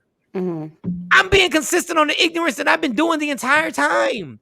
I'm not saying it's right or wrong. I'm just like, I don't know what y'all want. What do y'all want from an industry that will talk about knocking chicks down 3 at a time? Females will talk about what their vagina is. Nobody ever says, yo, shout out to all my ladies. Put your phones in the air if your vagina smells like water. Mine is crystal clear, spring water. It's PG over here. I know what he's saying. But my thing is like, y'all was cool with that. Like all of a sudden it went to when he said this, y'all were like, oh, well, wait a second. Like if the baby would have said literally, who want to F me tonight? Any woman who wants to F me tonight, light them cell phones up. You wouldn't have y'all wouldn't have had a problem with that. Like you can't pick out disrespect when the whole thing is disrespectful, and then pick out the little disrespectful parts that you don't like. Like, oh, this is disrespectful. Oh, this is disrespectful. Not the line where he says, the way she went down on me, she swallowed like she ain't want no kids. Y'all cool with that? Like that one was okay. That's why I said selective responsibility in hip hop, though. That's why I keep saying that. It's a selective responsibility mentality. It really is. People pick and choose out of it what they feel like is wrong.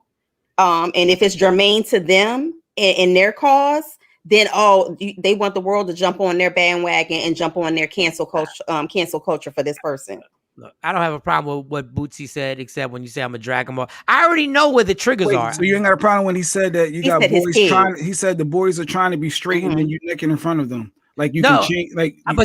I think that his wording, what he's saying is like, you got heterosexual boys in the audience trying to be straight, but they're not trying. They're just doing their thing. They're being straight, and then they got to see a naked dude up on the stage, but y'all don't have a problem with that. Like when people say, this is the thing when we're listening to Bootsy and these guys, we want to pick apart their words as if these cats were authors. Like they're literally, like they write books. They're just speaking. When he says trying to be straight, he don't mean like they're in the middle of trying to be straight. He's saying trying to be straight. I'm just trying to do me. So by seeing a naked guy on stage, that can convert you over to now you're gay? I think that because that's what he was saying. Like they try, like you could steer them in another direction by you being naked on stage. Like you can change who they are as a person. No, I don't think. I think isn't that inappropriate then? If you're part of the gay community and you feel that the baby says something inappropriate against your sexuality, can't you feel that if you're heterosexual that's offensive to me? That you're gonna be naked in front of me when you know I'm a heterosexual? That's what I think he's saying. But when people start trying to grab Bootsy's words and go like, oh, he trying to be, and people are like, how can you try to be? You know what he's saying, but y'all want to take those little parts of it so y'all can get your comments off. Well, our guest is here. So introduce Shawnee. If you're ready, you do the introductions. Okay, well, coming to the stage, joining Michael Shawn and the Takeover Legends today is a fabulous hairstylist, a fabulous entertainer. His name is Coy Simmons, and he is an openly gay male who is here to be completely honest and transparent. And I just love this guy. I think he is fabulous. And let's clap it up for Coy Simmons. Here he is. Coy Simmons! Coy! Welcome. Coy, what's good? It's early. It's early. Okay, yeah, we up early. Can he turn his phone to the side? Can he turn his phone sideways? Oh, can you? Yeah, that way. There you go. There you go. There you got a box. First of all, Coy, I want to thank you for joining us. I want to thank you for waking up early and taking time out. Please, before we even get into this conversation, because I've gotten in trouble, not on this subject, but I've already lost relationships. Please do not be offended by any of the jokes that may happen on the sidelines from Jay Black. Listen. From Jay Black. We're not responsible for that. Don't worry about it. All right. Coy, and the other thing, I said it earlier before we had you on the show, because this normally happens to blacks and minorities, Hispanics, when they are asked questions to represent a certain either, I guess, gender, lifestyle, or whatever, we act as if they're speaking for the entire world. So if I answer a question for Hispanics, it's like all Hispanics think like this. And I don't want to put that pressure on you. I know you're speaking for yourself and not everything like that. We'll start from the beginning. When did you know? When did you start thinking, or did you know once you were like 2 years old, 3 years old, that you were gay? From the very beginning. Like how old were you when you like it came I into? would say, I don't know, around about maybe 6-ish, 5-ish, 6-ish. And cause I want to know in your mind, is it confusing? What are the dilemmas? What do you go through? And what if it was a difficult situation? How can parents make that easier? You go. I know that's a lot. Okay, yeah, that's a whole lot. But okay, it wasn't confusing. It's never been confusing. The only time it becomes confusing is when you have other people's influence on you, such as your parents, such as your church, such as your community.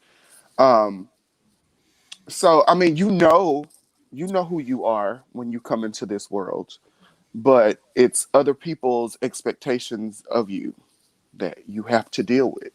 And now I have to acclimate into your world and not, forget me and Right. how I feel. I have to acclimate to what makes you feel comfortable. So if there has been any feeling of rejection or uncomfortability in my life, it has been imposed by other people. And what was the rest of the questions? No, I got so into your answer. Shit, I forgot the rest of the question. All right, so when do you make the decision that I'm not going to acclimate to your world anymore? I'm going to do me. I'm going to be who I am. I'm going to live my truth right now. What age were you? Was it June 15th? When was it? Actually, it was January the 1st. Okay. January the 1st. I'm not sure of which year that was, but I know that I was about 18 years old, and this is when I just decided for myself that I wasn't going to hide anymore, and I wasn't going to try to play it straight anymore. Now listen, my whole life, everybody's always known, just like me. So like I've never been hiding anything. Right. I know who I am, and it's always been clear who it was that I was. So I mean, it comes to you to become when you're trying to become yourself, when you are stepping into the fullness of yourself.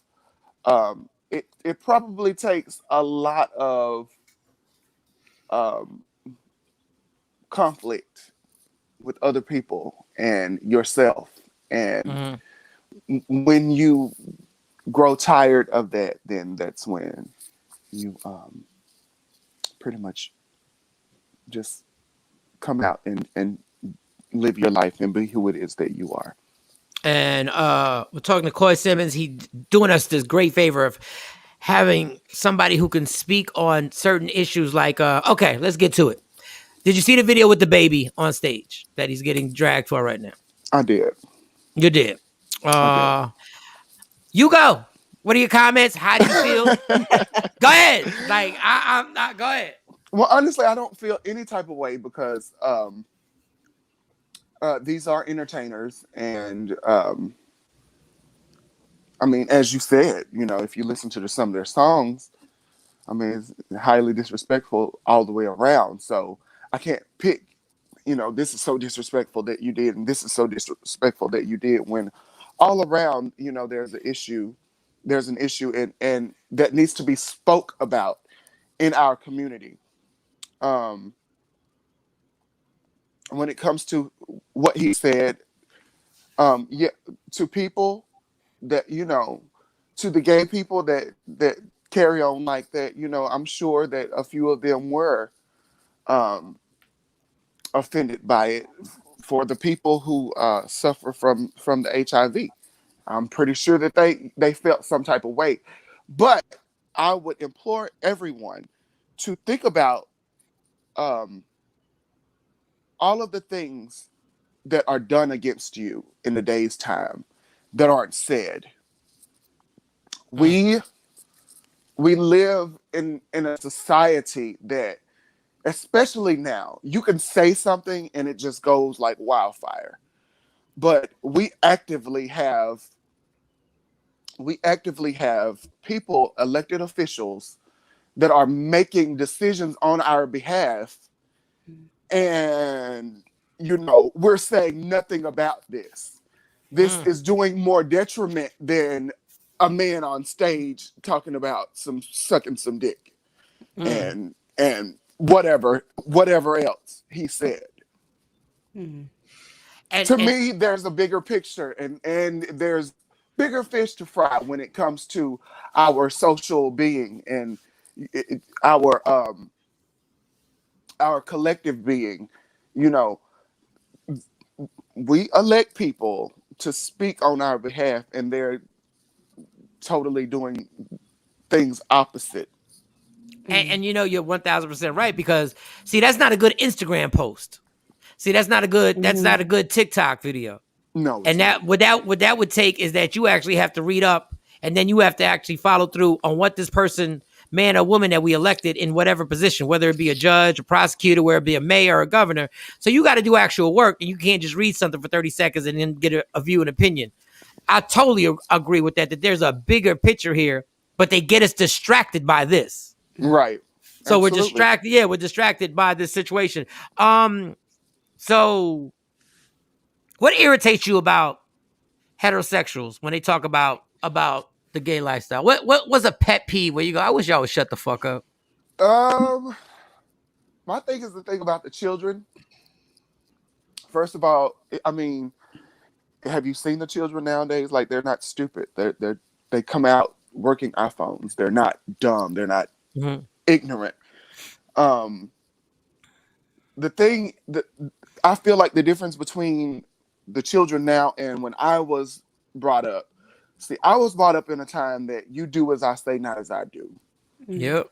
That stuff don't ride with these children nowadays. Nope. These children, they see what you do and they do what you do. So, like, if there was anything, it would be like, oh, they're pushing the gay lifestyle, the homosexual lifestyle, the alternative lifestyle over on children. When, I mean, children aren't stupid. They know what's going on. Right. I mean, it's not rocket science. They know, you know. And as far as gay culture being introduced into mainstream, listen. For a moment there, us Black people, we couldn't be seen on TV in roles that made us not subservient to white people. For a long time, this was the way that we were introduced into the world. We were the servants. We were the lowly person. We were the dowdy, old mammy type figures. That's what we were. And when they saw Black people, when we did come into the mainstream, and Black people are now lawyers, and we are not subservient to white people, and we're not being slaves, and I mean we're being people and having lives and showing that we can love just like everybody else. Right. Then, you know, then there becomes a talk. So when you see gay people on TV, this Whoopi Goldberg said it best for me. If you don't like gay marriage, don't marry a gay person. So if you have a problem with gay culture, and this is the thing, we have such 2D, one-dimensional views on gay people. all gay people aren't like me. Mm-hmm. I'm not like other people. People aren't like me. I come from a different background. They come from different backgrounds. I think completely different than most gay people about most things. But you would know that unless you would take the time out to have a conversation with me Exactly. and get an understanding. If you read the word says, in all of thy getting, get an understanding above all things. Yep. So I prefer to get an understanding. Yeah, I live my life the way that I do, but as far as pushing it off on you, no, I would never push my lifestyle off on anybody else. Really, I don't care because it's my life. And if you're not in it, what you say and what you think about it, it really doesn't matter to me. But for the rest of the world, we have a whole and not talking bad about my people, but when you have been not accepted for so long, these there is a whole culture of people dying to be accepted that lives for your acceptance. Why do you think that the world is talking about Nas X? This is a person that wants to be seen. This is a person that wants to be talked about. Mm. And I'm glad you brought Nas X up because I feel bad for all artists, no matter what their sexuality. Being in radio for 20 years, when I feel like they're being exploited and I feel like they're not controlling their narrative, and I've seen it happen with rappers who really weren't drug dealers, who really weren't murderers, but they were like, "This is what I gotta portray." And I want your opinion on Nas X. I almost feel like somebody between him, Cardi, and Megan, somebody's sitting there going like, "Just do it like this, and I promise you it'll sell." Mm-hmm. Even if that's not what even though Nas X could have one boyfriend and be super loyal to that person. And then they go, yeah, but we want you to do this. How do you feel about, do you ever think they're exploiting, that the record companies are exploiting the gay lifestyle? Yeah, but I mean, of course, say what you want to say, Coy. The music industry. Yeah, go ahead. Like, be coy. The music industry is going to exploit any lifestyle. Just like it came to the hood, like the got niggas from the hood and exploited the way that we live, and now everybody's wearing braids and long nails. Even in the gay community, every woman looks like a drag queen at this point. Okay. Yep. Every woman in the mainstream talks like a gay man. Honey, get your life. Honey. It's not given what it's supposed to be given. Wait, you're telling me all gay guys don't sound like that? Is that what you're telling me? They don't all talk like that? Wow. No. But that's the voice that you go to when you're describing your gay friends. Right. Even if your gay friends don't talk that way. Yes. Wow. Go ahead, ladies. Yes, it's highly exploitive, but we have to also remember that these artists do, like, yes, they want their careers to flourish, but they have a choice in all of this too. We have a choice to be exploited or not. And for the right amount of money, you can exploit me. I'm just saying, for the right amount of money, you can exploit me. Hey, we all have our price, so Hold on, you're not trying to be responsibly gay. You saying, hey. Hold on. That's why I realized there's a common ground, right? I'm a flaming heterosexual, and I've said the same thing you just said. Yes. For the right amount of money. That's for any of us. That's for any of us. Yes. You write that check for any of us, and we are going to go out. Yeah. I guess. Hey, yo, make sure y'all find out what time that happened on the show. We need that. Go ahead, Mo. I do have a question. So socially, I know that some moments you are in a woman appearance. Your makeup flawless, hair flowing. And then I've seen pictures of you dressed as more masculine, so to speak. Okay. What do you say to women who may have the kickback or give you the kickback to say, well, this is why I can't find a man because, you know, some people don't know whether they want to be a man one day or a female the next day. What do you have to say about things like that? Baby, where are you going to shop heard for a man? Where are you finding these men at? Because this is my thing. If you don't want a gay person, don't be with a gay person.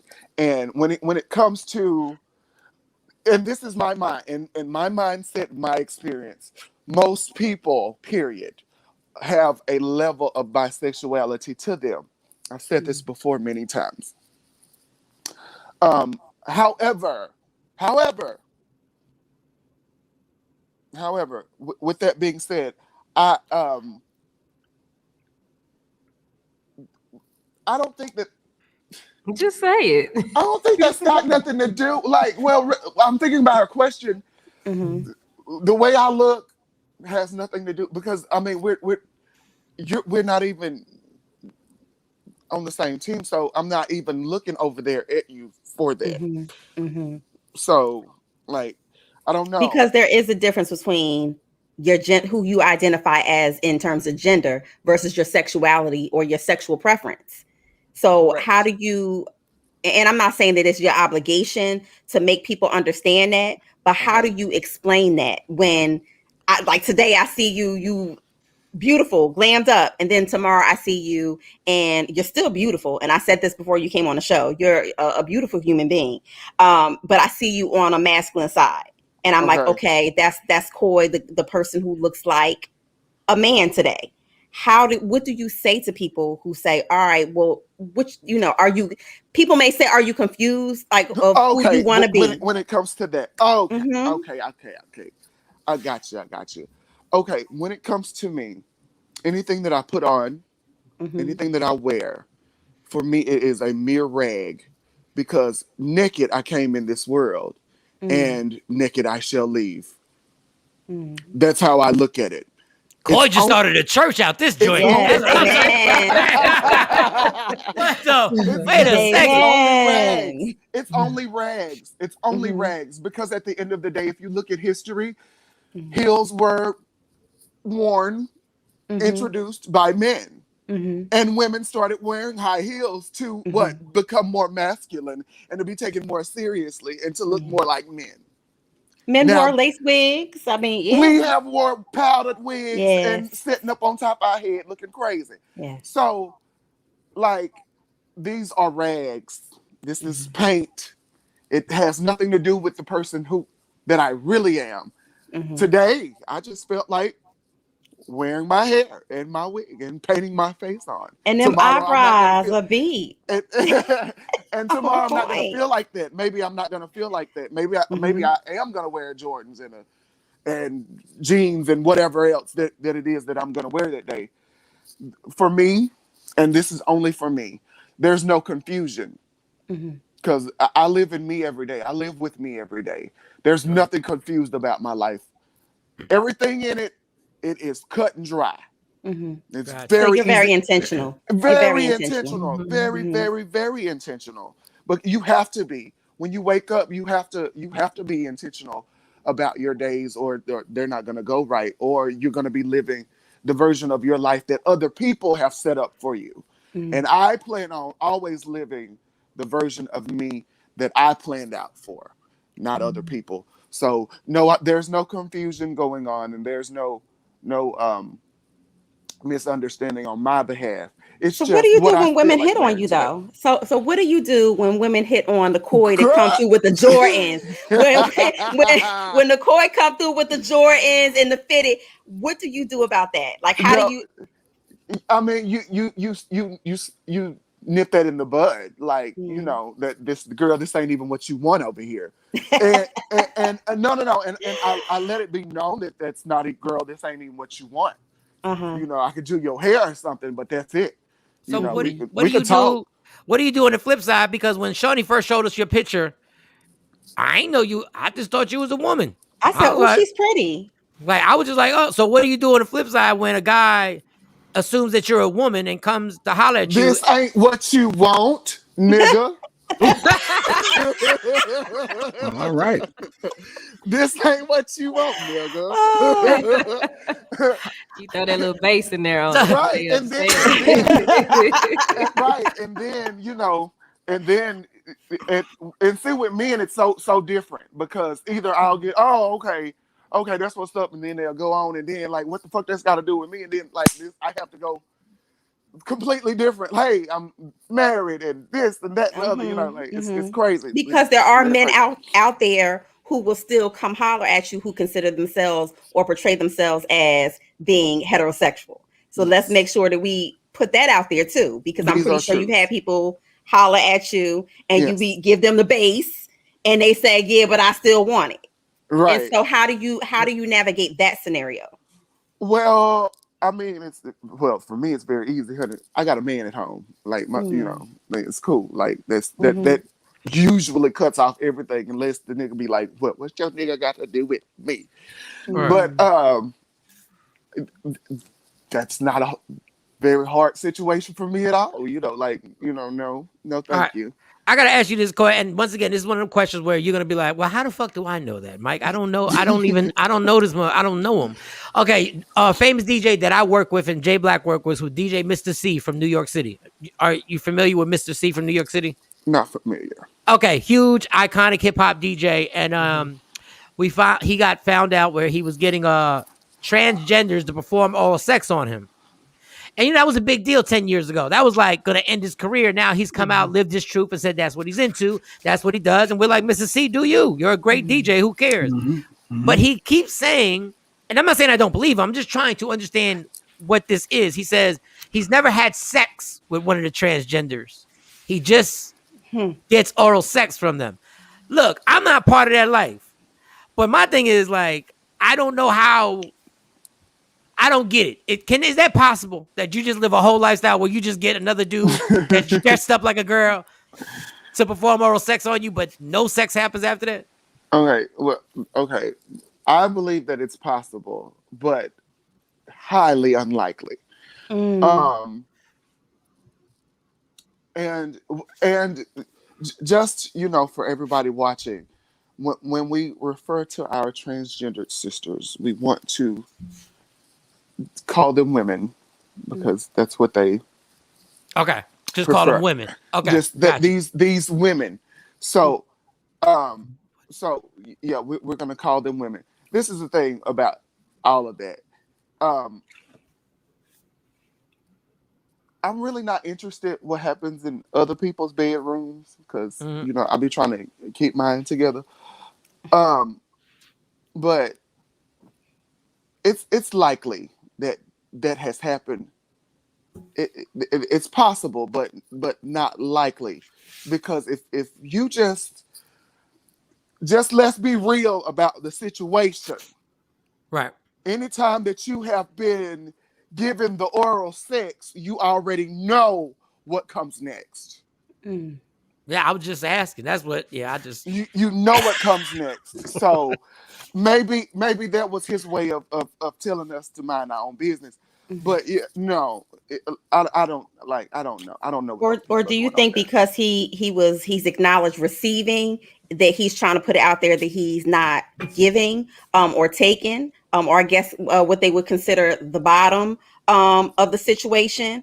Do you think that it's just his way of detaching and keeping his quote unquote masculinity about the situation? Correct, because we really don't know what actually goes on in that bedroom. Because in my experience and opinion, most guys that want transgendered women, they like to be on the bottom.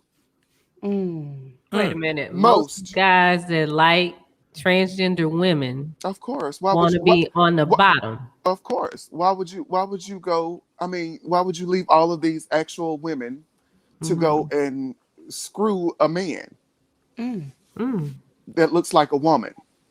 Why would you do that? Most men that like transgendered women likes to get plowed through. And that's just right. Well, damn. That's just, but it open. But that makes sense. Yeah. I mean, that for me, it makes a lot of sense to me because, like, why would a man come to me for something that he could go to you for?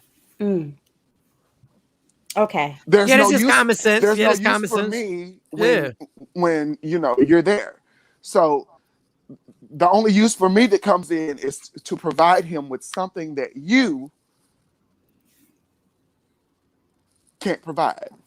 So, well, I mean, it's just, I guess more conversations need to be had simply because when I'm talking to you, like you're saying common sense stuff. And I've always said a genius is somebody's master common sense. But then when I'm watching TV and I'm like, well, why are y'all making so? I'm thinking I know what I'm talking about. But then when I get the verification from somebody who's there, I go like, that's what I've been trying to say this entire. Are you ever in an atmosphere? Because I don't have, back in the day, Wendy Williams claims she has gaydar. Have you ever been in a situation where you go and there's a couple and you can just look at a man and be like, girl don't know that he's probably, can you tell just from a small conversation, just from a hello, can you be like, that girl don't know, he's not just, I'm different when it comes to that because I really live in my own bubble and I mind my own business and I really don't care normally when it comes to like, is he suspect? But there has been many instances that I'm like, girl, do you not know that you got a girl over there with you? Like, this is a whole woman. No, like, seriously. And these are, I've seen, like, these are women in the church. These are women, like, women in the community that love these men. And I'm like, that's a whole girl over there. But, I mean, it happens. It happens. But, like I said, most of the time, I can't tell because I'm not paying attention to that. Right. So. Do you get offended? I don't know if you know, but guys will always say something, and if we say something that is taken in society as suspect, we always say pause afterwards, right? We always like pause, yes, like yes. no matter what we say, like literally. My producer does that all the time. Like I figured out a game that I can literally say, I can make you have to say pause after every sentence if I want to. I can take it in. Does that ever offend you when somebody says pause? You're like, oh. That's like if a white person says something that was taken as being black, and after they say it, they go like, pause. Like, wouldn't black people get offended and be like, wait, what, you don't want to sound? No, listen, I don't care. Like, listen. Coy don't give a fuck. Coy don't care about nothing. Coy don't give a fuck. Right. This is the truth. That is so true.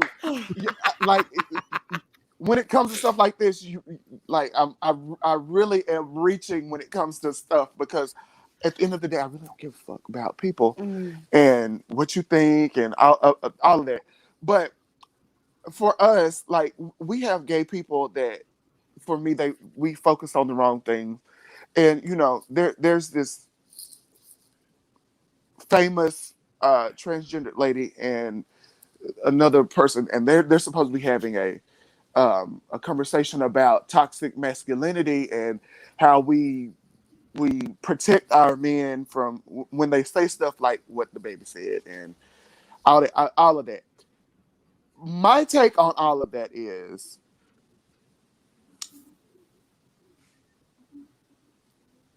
if I accept me and I come to some consensus of who I am and I am okay with me, I do not have to have other people okay with me. That's, for me, the gay community in whole. Like, you wouldn't have to fight for equality and acceptance if you practiced it. Right. Because on the gay pyramid, there's a hierarchy there. Gay white men are at the top. God damn, ain't that about a bitch? Even there. Oh, man. Right. Even there. Right. Ain't this some... Oh, and at the bottom are all of the transgenders and all, everybody else that falls underneath that category. So for us as a community, there has to be a lot of healing that goes along with it because you got girls that look like girls, and then you got girls that look like boys in dresses, honey. And there's a difference between them. So are those the lipstick Because I know y'all got a lot of terminology, Well, and you always try to think. That's just like light-skinned niggas and dark-skinned niggas. Got you. No, really. That's exactly what that is. That's exactly what that's like. That's just like, the house slaves and the field slaves. Like, you all slaves. Right. And there's a big divide because, I'm in the house and I get to do this and I get to do that, and you're not this and you're not that. Well, if we come together first, but this is a conversation that we in the community have to have together. Yep. And that's the gay meeting. We got to have y'all gotta have the gay meeting first. We got to have the gay meeting first before we can come out to the people and tell them, hey, accept us. No, we can't. You don't have to tell anybody. Listen, if you walk in integrity and if you respect yourself, you never have to tell nobody to respect you. Because what is understood never has to be said. When I walk into a room, I'm never having to fight for respect, because when I walked into the room, I brought that with me. So I'm not searching from that and seeking validation from other people, because my appearance here was validation enough for me. So I'm not seeking that in people around me. And how could I ever seek that when I don't have that for myself? And really, that's what I'm talking about with the gay community. We have to, but like I said, that's the gay meeting that we have to have. We gotta have a gay meeting. Listen, I'm gonna need you to make sure y'all have. Let me know. I need to participate in the meeting after the meeting. Right. I want to make sure I'm educated. Right. Yeah.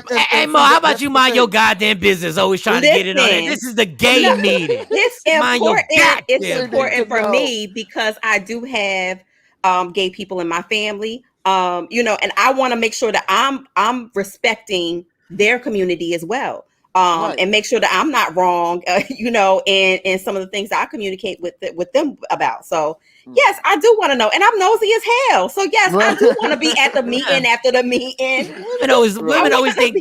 Women always think they got the inside track on gayness. I hate when women like, you got to have a gay friend. You know how mad you'd be if a white woman said, yo, it's great to have a black girlfriend. You should all have black girlfriends. No, it is. On everything you just said is so true. It is so good to have a gay best friend. It is so good to have for white people. It's so good for y'all to have black people around you, just so you can. Because I have white friends, and baby, when I tell you, I know that they're so sick of me preaching about their privilege. Honey, you are privileged, and I need you to recognize that you are privileged. These white women that I'm friends with, you need to understand that your privilege imposes on my blackness a lot of times. Well, but if you don't understand that, if you have no understanding of that, and if you don't have any common ground with these people, then then it's not a conversation. Then I'm the one with the problem. Just like it's always good to have a gay friend, because for a long time, I had some girlfriends that that called gay men punks and fags, and they didn't do it out of malice. It was not malicious, but it was just the jargon. It was just the lingo. And hey, girl, that's not cute for you to say that, because if you get around a whole lot of us, somebody gonna slap you. So don't say that in public, or don't say that out loud, because you're gonna get your teeth slapped out of your mouth. And these are men, so it's gonna hurt. The hand a little bit bigger. It's a little bit sturdier. Yours, even though they got nails on it, their hand is bigger than yours, and it's more powerful and mighty. So don't do that. The man's gonna slap you in your mouth. So it is always good to have diverse friendships and things of that nature, because I totally get what you're saying. I meant it in the way where sometimes people use you like having a gay friend almost like it's like having a cell phone. Like when they be like, yeah, everybody needs a gay, like a gay friend to really your friends. Like if you're really friends. And it's good to have a real friend to educate you about something. But when you just start saying it like it's a pair of sneakers, everybody should go out and get them a gay friend. I'm like, y'all not kind of watch, because if y'all say that about a Puerto Rican, everybody need a Puerto Rican friend. He know how to fix your car. He know how to do. All gays ain't created equal either. So And that's something else, because Coy brought up something last year when he was on another show, that gay doesn't necessarily mean that you want to be the opposite sex, because Coy is a man. He is a gay man. And another thing that you mentioned, because I was going to ask you if you were still in a relationship, are you guys still thinking about having kids? See, this is the thing. At the time that you were talking to me, I was in we were about to adopt a baby, but that kind of went through, so I couldn't talk about that at that moment. But at this point, no, I don't want any children. Now, I'm not everybody, but I don't want children because I want to be wealthy and rich, and I know that I'm not going to be able to do that with children. Crib midget steal all your money. I'm glad. Hey, Coy, I'm glad. Midget steal all your money. And listen, and later on in my life, when I have arrived to that place, I will think about having children then. Take your time, Coy. Take your time. I most definitely will. Take that damn time. It's more than a notion, and because I see what you guys go through with y'all's children, so and I know that I would be that in probably 100 times more and worse than you guys. So. Yeah, don't get it. Let me grow up a little bit before I get some children. Exactly. and please, let's not get it messed up. I love my kids with every part of my heart. I will die and step in front of bullets. But if I didn't have them, I would not have to wake up this early in the morning and do this fucking show. I'd be rich. Speaking of kids, our next guest is here. It's Brandon and Timothy. They are a married couple, and they actually have 2 kids. So I'm gonna add them to the conversation. All right. Well, I thought we should. Do you want to add everybody? You want to close one out, and then you want to say bye to Coy? I don't know. Do we want to say bye to Coy? I mean, Coy, you still want to hang? You want to hang in here and chill with us? I don't know if you want. I don't know if you got something to do, because you're looking around like you might have some plans. I don't know. I don't have anything to do until 11. All right. So introduce our guest again. Introduce the guest. We have Brandon and Timothy, I believe, from Longview, Texas. Married couple. Exactly. Parent of 2 kids, 2 boys, right? Okay, the parents now on the panel, and I was the reason why Shawnee did this, because I had questions, and when you were watching, you have you have 2 boys, 2 girls, 1 girl, 1 boy. What are the kids? We have 2 boys. 2 boys. Okay. How old? What are the ages? Because I need just. We have a 2-year-old and we have a 16-year-old. Oh, 16-year-old.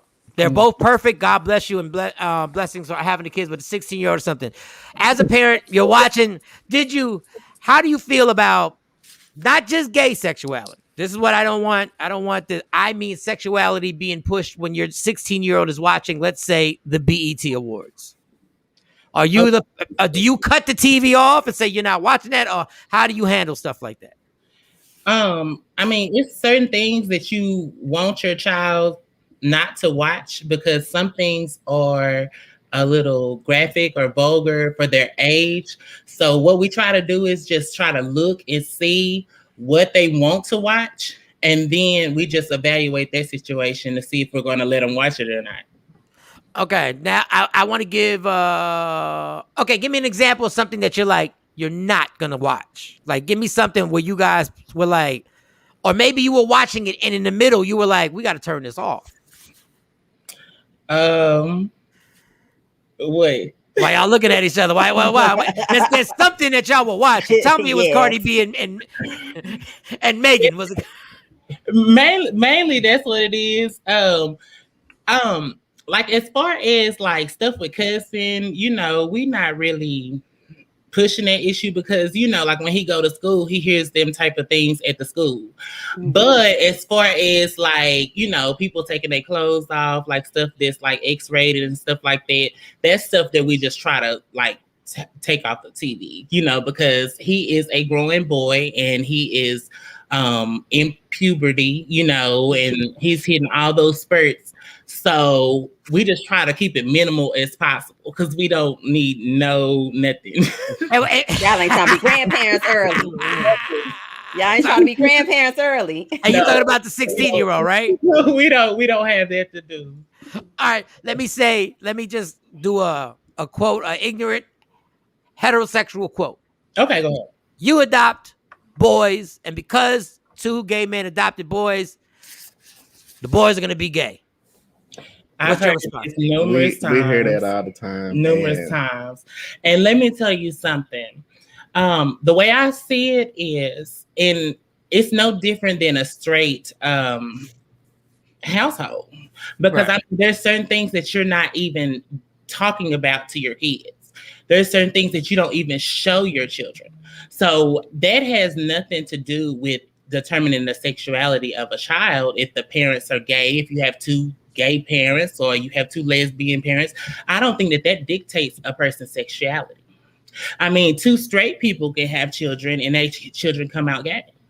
Mm-hmm. So, I mean, I don't understand what the difference is. That doesn't determine anything. And people's misconception of being gay and having children is false because it doesn't determine anything. All right, I'm gonna run down the ignorant heterosexual terms that are used all the time and are accepted. Everybody just says it. Hey, okay, they show 2 guys kissing on TV, and the first thing a heterosexual person will say is, "Why are they trying to push this on us? Why are they trying to push this lifestyle on us?" Your response. And Coy, you can always say something too, Coy. But go ahead. Your response first to the parents. I don't think it's pushing anything on them. I mean, that's the same thing with, you see straight people on TV kissing. I mean, is that pushing people to be straight? I mean, just because I think kids are going to be what they want to be when they grow up, whether it's, gay, straight, whatever. I don't think seeing anything on TV, is going to push that issue or, change them on what they want to be. Now, the next one. The next one is similar to the last one. The next one. I don't need to have my kids watching TV and now 2 dudes are kissing. Now I got to explain this. Now I got to sit in front of a TV and now my child, and I think I'm like, oh, they kissing. Why 2 guys kissing? Why should I have to explain that? Because that's your job as a parent. See, my thing is, I think that it's like this. We raise our children to think certain things. So therefore, when they see something that's out of the normal, that's when they're going to start asking questions. So that is understandable. I mean, if I'm raising my kids to be straight and then they see something other than what I'm telling them, they're going to ask me, hey, Daddy, what's that? What's going on? So that's just an understandable response. Right. For children. They're going to ask, they're going to question, they're going to want to know, just like our child is adopted. So therefore, we're going to eventually have to talk about that. We're going to have to talk about, how do I have 2 daddies? That's just something that's going to come up. And I'm glad you hit that because you talked about societal norms and your household norms, which are 2 different things, right? Mm-hmm. Your 2-year-old, you're going to have to address that when they get into, preschool or kindergarten and you guys come to functions or you come to pick them up. How do you start that conversation and what does that conversation look like when Megan says, hey, you have 2 dads. Where's your mom? How do you address that? How do you start that conversation?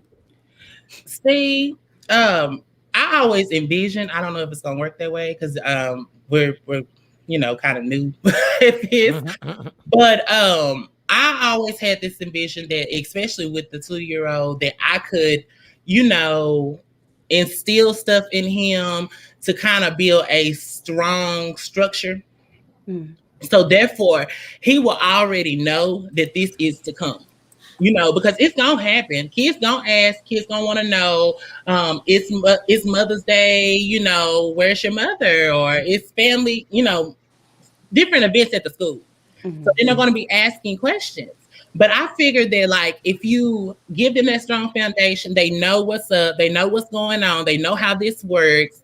I think that will kind of deflect a lot of that that they have going on. We had a topic. I think it was around Father's Day. And once again, I know y'all not speaking for every gay person in the world. I know this is your personal opinion. I just always want to say that because I hate when somebody is like, well, he said this, so he's speaking for every gay. No, he's speaking for himself, and that's it. But there was a woman who got on and said she thinks Father's Day should be changed to I forget what she said, your Guardian Day. Guardian Day, because how about the kids who just have two moms and don't have a dad? Now, I'm going to be honest, true transparency. I said, you got me fucked up if you think I'm losing Father's Day. And I don't care. I was like, look, we're not losing. But is there anything when you see stuff like that, do you agree with something like that? Disagree? Obviously, you're two dads. So your thing would be opposite. Well, they shouldn't be called Mother's Day because my children don't have mothers. Do you think like that, or is that just the white lady just saying some craziness? I don't think like that. I think it should just be like it is. I mean, I don't think like that. I don't think it should be changed. Okay. Are there roles in your relationship? Wait. I have things I want to say. Okay. Okay, so I do not. I don't think that things that have been in existence for years should be adjusted. Okay, I don't think that it should be changed. But at the end of the day, I don't know. It's like a big divide. Like, I don't know why people think that, just because. Okay, see, what I'm trying to say is gay is new. Okay, it's been around. But what I'm saying is we are able to like talk about it now, and stuff was a lot of times hidden years ago. So you were not coming out. You were not saying, flashing being gay, publicly, because, it was a lot of haters or people trying to attack you or bashing you, or you go to different places and they just being mean, just all around mean. So the way that I see it is, I don't feel that no holidays that have been in existence for a long time should be changed. But on the other hand, it doesn't affect me, even though it's predominantly a straight holiday, if you want to say. Right. I got you. And this is going to be my last typical heterosexual comment that I hear. And then I might have said it before. I ain't going to lie. I may have said it before. Gay people got more rights than black people right now. Now, y'all got the double-edged sword because y'all black and gay. But there'll be people say, gay people got more rights than black people. If I say a gay joke, they kill me at work. If I get on stage and I say they got more rights than black people, your response is, I know y'all black, but y'all response on when people gay say people stuff have like been through the ringer. I'm just going to say that. Do we broadcast it? No, because, there has been a lot of things that happen. But I do feel like we should eventually have some type of rights because we have had no rights for so long. We had to be quiet for so long. We couldn't speak. We couldn't validate ourselves. We couldn't say anything pertaining to our sexuality. So that's why you get so many people just, trying to shout it to the rooftops because you couldn't talk about it. It was something that was not said. It's just making us equal amongst everybody else. And that's all that should be. I don't think, we should put people in a section. I don't think that we should say gay. We all people, okay? What we do in the bedroom or in the comfort of our own home, in the back room or wherever you do what you do, I don't think that should be like the main idea of the subject.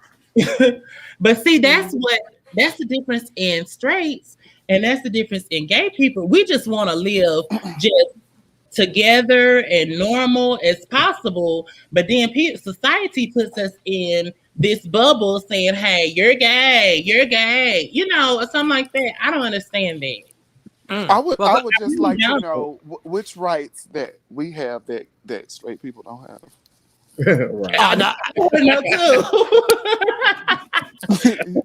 The only thing that I have seen is marriage. That's the only thing that we have been allowed to do. And I don't even know why y'all push for that shit. I don't even know why. I don't know. No, I say it all the time. Listen, y'all had it so good. This is the reason, because we are with these people. I've been with this man for the last 16 years.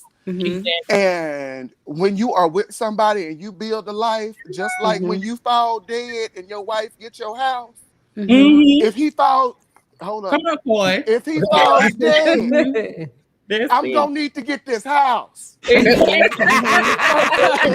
insurance.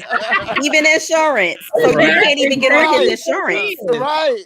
You can't get on his insurance or nothing. You're right. Previously, what would happen is you would get booty. You know, you'll be staying with this person all this time, like he said, 16 or however many years, and then you happen, and then you gotta go. Or you because his family comes in. Or you can't make the decision. Their family comes in and just takes over everything. Like once everybody dies, because you're not considered when they talk about domestic partnership. Because even heterosexual people who are together like that have more rights than you do. Yeah. Well, I just wish I could have been. Boy, I wish heterosexual marriage is illegal. So when my girl tries to press me, I'm like, bitch, I ain't trying to break the law. I'm a law-abiding citizen. What are you talking about? You trying to get me? I'm already on papers. You're trying to get me to break the law again. Yeah, that is too funny. So first of all, once again, congratulations on being parents. Do you ever get the typical when you first go to the school and you go to maybe a parent-teacher conference, or you go to a function where all the kids got to go to, do you still get looks, or are people treating you like regular, the way they should treat people?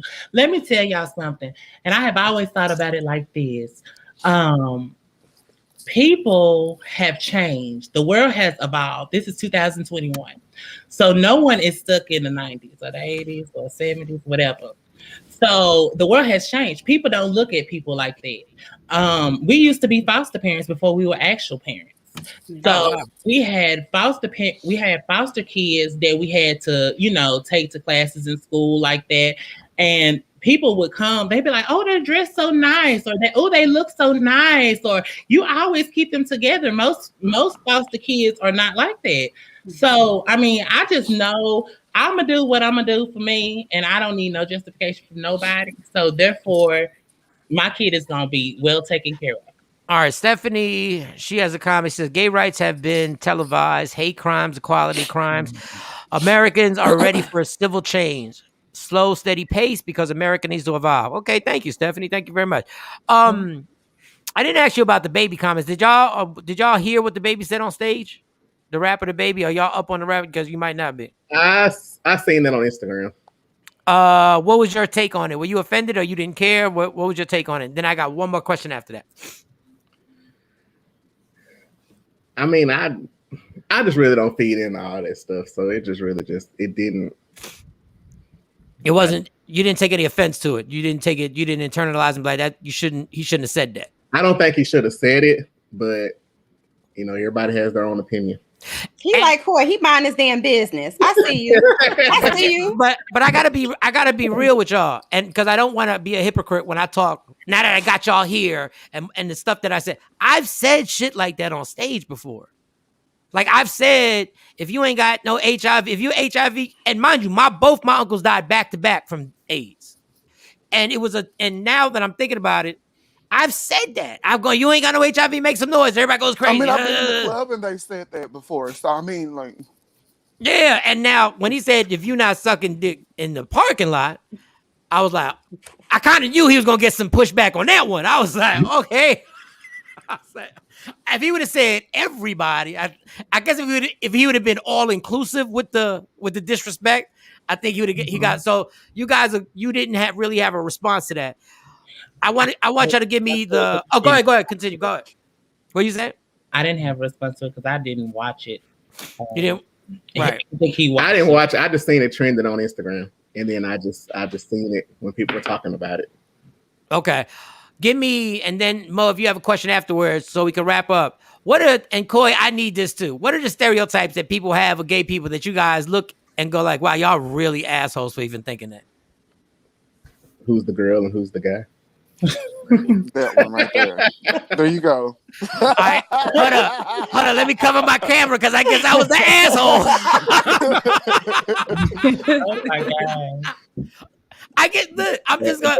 That's all the time. You hear it all the time. All right, can I just ask this?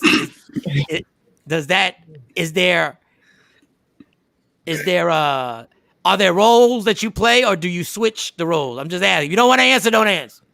Like, is there a guy and girl, or is it just like it just happens and y'all coy? Don't look at me like that, coy. I'm just asking. We both guys, right? But you do what you do behind closed doors. Okay, you know. In any sexual encounter that anyone has, hopefully this answers the whole question. Okay, come on, Paul. Someone has to take the more aggressive role, and someone has to take the more submissive role. Come on now. And with that being said, it doesn't matter who does it. Just know that it's getting done. But I mean, well, outside of sex, what about just like? Whoa! I gotta stay on sex. Let me stay on sex real quick. Hold on, and then you're gonna. With everything, somebody has to submit. So in those roles, do you switch those roles, or do you guys does it stay? They have to be switched because if you come, both of us are men. We both have testosterone running through our blood. So at some point, you're gonna have to let me take over.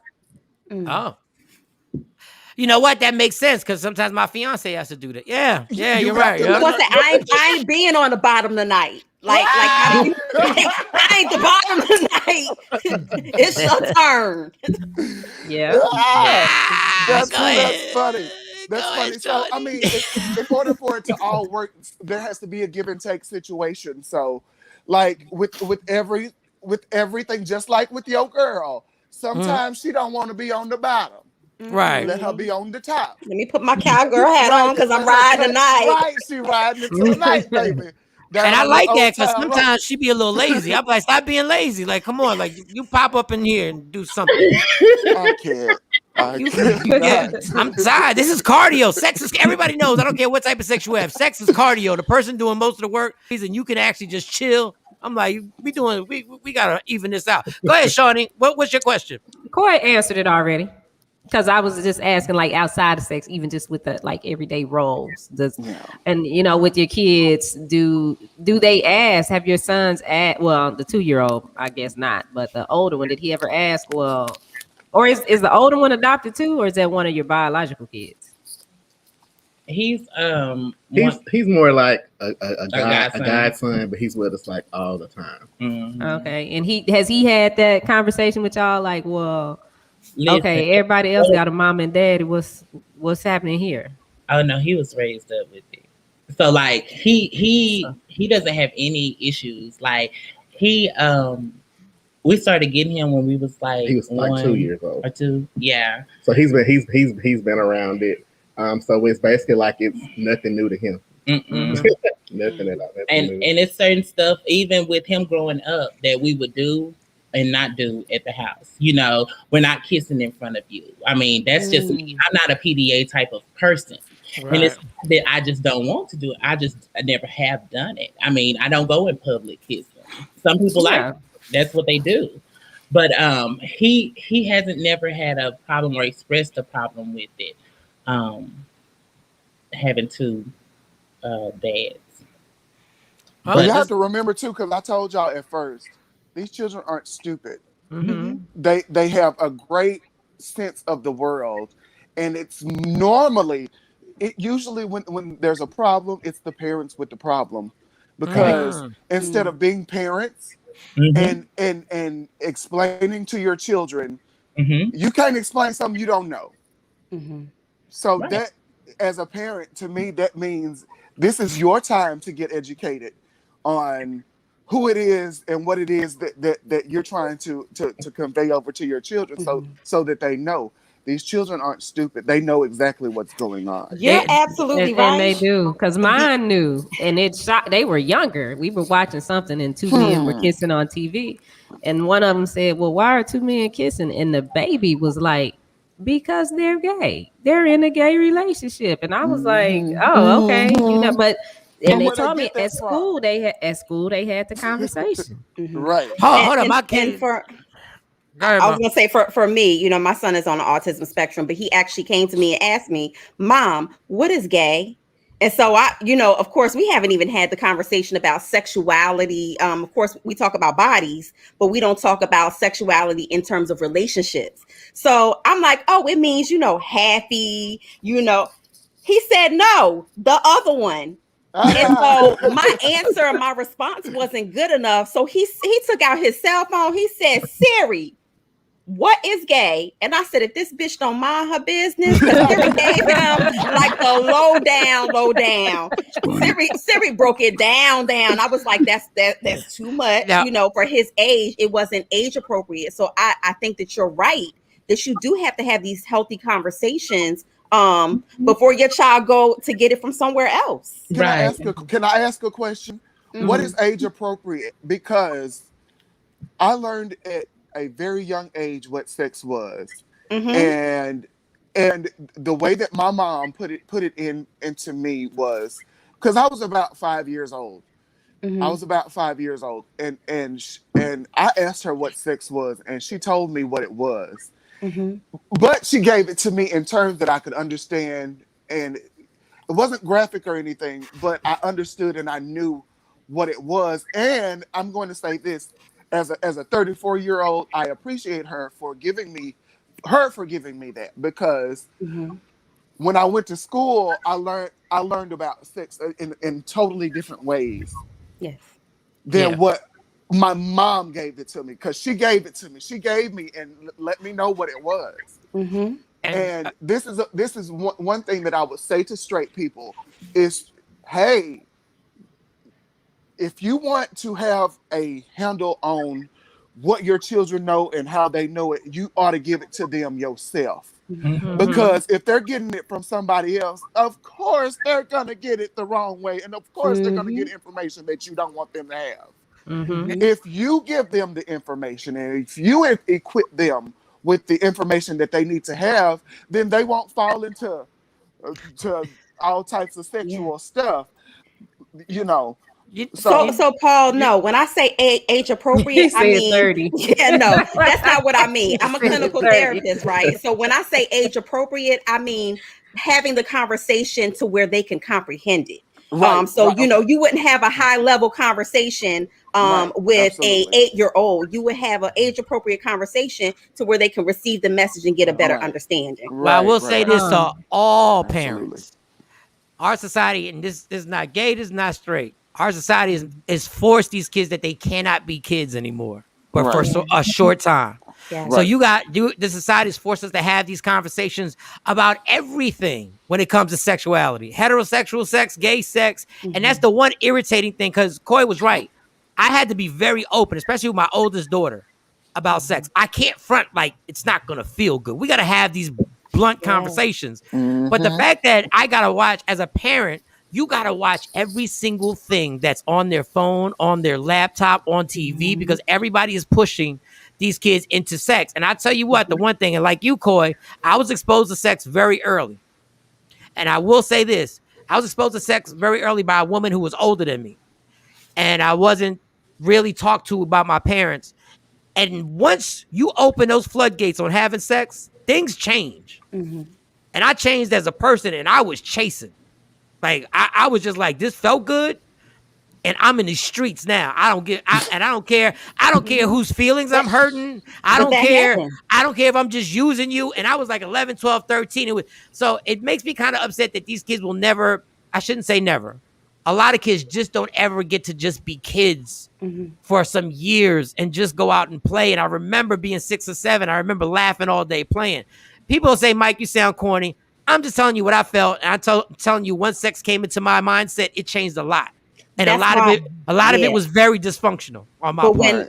So not confusing, sexuality and the body with being exposed to a high level of sexual content. And so that's why you took off like a jackrabbit and all you focused on was sex. I don't know if I like being called a jackrabbit, but okay.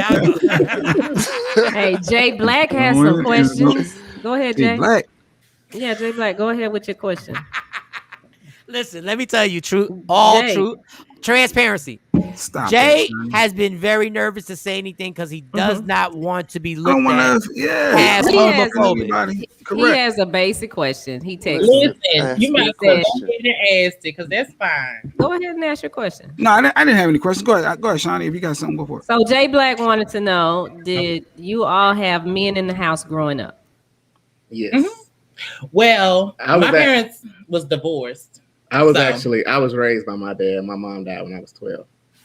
Sorry to hear that. And I went from one house to the other. When my mama got on my nerves, then I go to daddy's house. Then when daddy got on my nerves, then I go to mama house.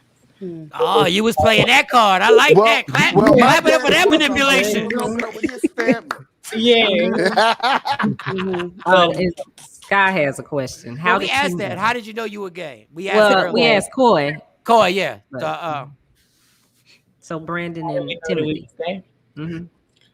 I mean, I would say I was like maybe 11 or 12, and I just realized I was attracted to the same sex. And I wasn't really attracted young. to girls. I was really young. Yeah, I was really young too because I always wanted to put. Anytime we play house, I want to be the mama, honey. I'm gonna be the mama. I'm gonna be the mama, honey. And y'all gonna do what I said. Well, it's something that children know, and they never just say it. Like me, I think I was like 15 before I actually came out and said that I was gay. People knew it, but they would be like, "Oh, you're gay," and I put up with a lot of stuff, like in school, like just growing up. It was like horrible, but I knew early. Well, I hid it until I was like 19. Oh wow, really? So were you in heterosexual relationships until you were 19? Yeah, I mean, I would say I had girlfriends, but it was like no sex involved. Look, you could tell. I don't care if it's a gay couple, straight couple. You could tell when you don't want to answer something in front of your man or woman. I don't give a damn what it is. Nobody had to call. I don't even know. I don't even like. Oh, I don't even know what. Mo, I don't even know. Tell me all that. I don't even know what type of hater you are right now to ask that question. That was some hater shit right there. I would have tapped out the square at that point. So what you saying is you was knocking down bitches? No, my bad. The camera's gonna come off. He gonna be like, so what was your body count? Stop being gay. Oh, they have a great. That's a great question. Can a man stop being gay? I mean, if you're a pastor, I guess. Y'all, this is a very interesting topic. Can men stop being gay? Here's my take on it. I don't think people choose to be gay. I don't think I chose to be gay. Who chooses their life for someone to just talk about them? Call them faggot, gay, homosexual, bitch, stuff like that. Talk about it. Life? I don't know if anybody that would choose that life. And then, us as parents, we even said, I don't want my child to be gay. Right. Because that is a whole nutshell within itself. I don't want to have to go through what we went through. What I'm preaching is straightness. Because there's a self-love that you have to have in order to even live through it. Yes, because a lot of people don't make it. Those are the children that commit suicide and stuff like that. Because it is a lot, and straight people don't understand what gay people go through on a daily basis. And this is just basic life for us. That's all we're trying to do is live in the world. But then people make it such a bad thing or wrong, but that's only because people don't understand, and people try to put people in bubbles. I'm gonna just use this as an example. I'm not trying to step on anybody's toes. Segregation. When segregation, you was putting people in bubbles, black and white. And then when y'all said that was okay, then you start putting gay people in bubbles. So, I mean, I'm just like, stop segregating people. Let people live how they want to live. If you want to be gay, let you be gay. If you want to be straight, let you be straight. If you want to marry a dog, marry a dog. I mean, I'm just saying, people do what they want to do. People need to stop trying to dictate how people live their lives. Let people live their lives how they want to live their lives. I'm not saying that you have to say that you want to be like that. I'm not saying that you have to say that you want to be gay. And a lot of people get the misconception that people want men. You know, people have types, just like straight people have types. Men, so you ain't just going and knocking off any man just because it's a man. Men don't. I'm glad you said that. Men. And then people come up in the room, you know, with their husbands and stuff, and they be like looking at you like, okay, why are you looking at me like that? Because at the end of the day, don't nobody want your man but you. And I don't want him. No, but people. And most of the time, they don't even want him either. Most of the time, he don't want them either. That's why he messing with Lucy in the bag. Mm-hmm. But y'all still, I mean, but every sexuality has hoes. You know, I mean, we all got hoes. Like, there's always some. There's always. Do you ever? Does it even bother you at all? Do you even think y'all both in a relationship? So sometimes these questions I'm asking doesn't even really. You can ask whatever you like. Yeah, but you guys are committed. So does it irritate you when somebody jumps into the gay lifestyle then runs right back? They just want to get a nut off and then they run back to their heterosexual lifestyle and they're like, I'm not gay. I just feel like getting it popping every once in a while. No, they do that all the time. Mm-hmm. Are they gay? Aren't you gay? If you like, please explain to me. Listen, like I told you at the top of this when I came on, right? Lots of people have lots of levels. There's levels to this, and I mean, gay is gay, and there is a such thing as bisexuality. Mm-hmm. Like there are men and women that like men and women. And you know, there is no, I like one more and I like the other one less. No, it's not even like that. We have to become a little bit more secure in our own sexuality, just as people. Period. We have to become better with sex and better about talking about sex and having better sexual relationships. That's why, in my opinion, that's why we are pushing sexuality off on children. Nobody's pushing gayness off on children. Sexuality on children, for me, to me, that's the biggest issue in the country. Because we see these little girls, and I've heard this so many times, and it makes me cringe for grown people to say, oh, when she grow up, she gonna be fine. Oh, he's a little heartbreaker. When you ask children, I've seen grown people ask children, little bitty children, hey, do you have a girlfriend? Do you have a boyfriend yet? Yep. Hey, that's not even a question for you to even ask children. Yep. Exactly right. 1,000, 1,000,000, 1,000,000,000,000% right. So, first of all, the adults have to get their sexual life together first. Exactly. Yep. Because we have a lot of people. I know a lot of women that marry men and have family that are lesbians. Mm-hmm. You was a full bulldogger. I ain't heard that. I ain't heard that term in a long time. You's a full bulldogger, but you have a whole family and you're faking for people so that they won't think a certain way about you, just as well with men. I have seen so many men taking pictures with their family, taking pictures with their children. And then the next thing you know, what's up? Let's chill. What you trying to chill with me for? What about that family and them cheering you got over there? Wow. And that's facts. Those are facts. So, I mean, but those are heterosexual problems too.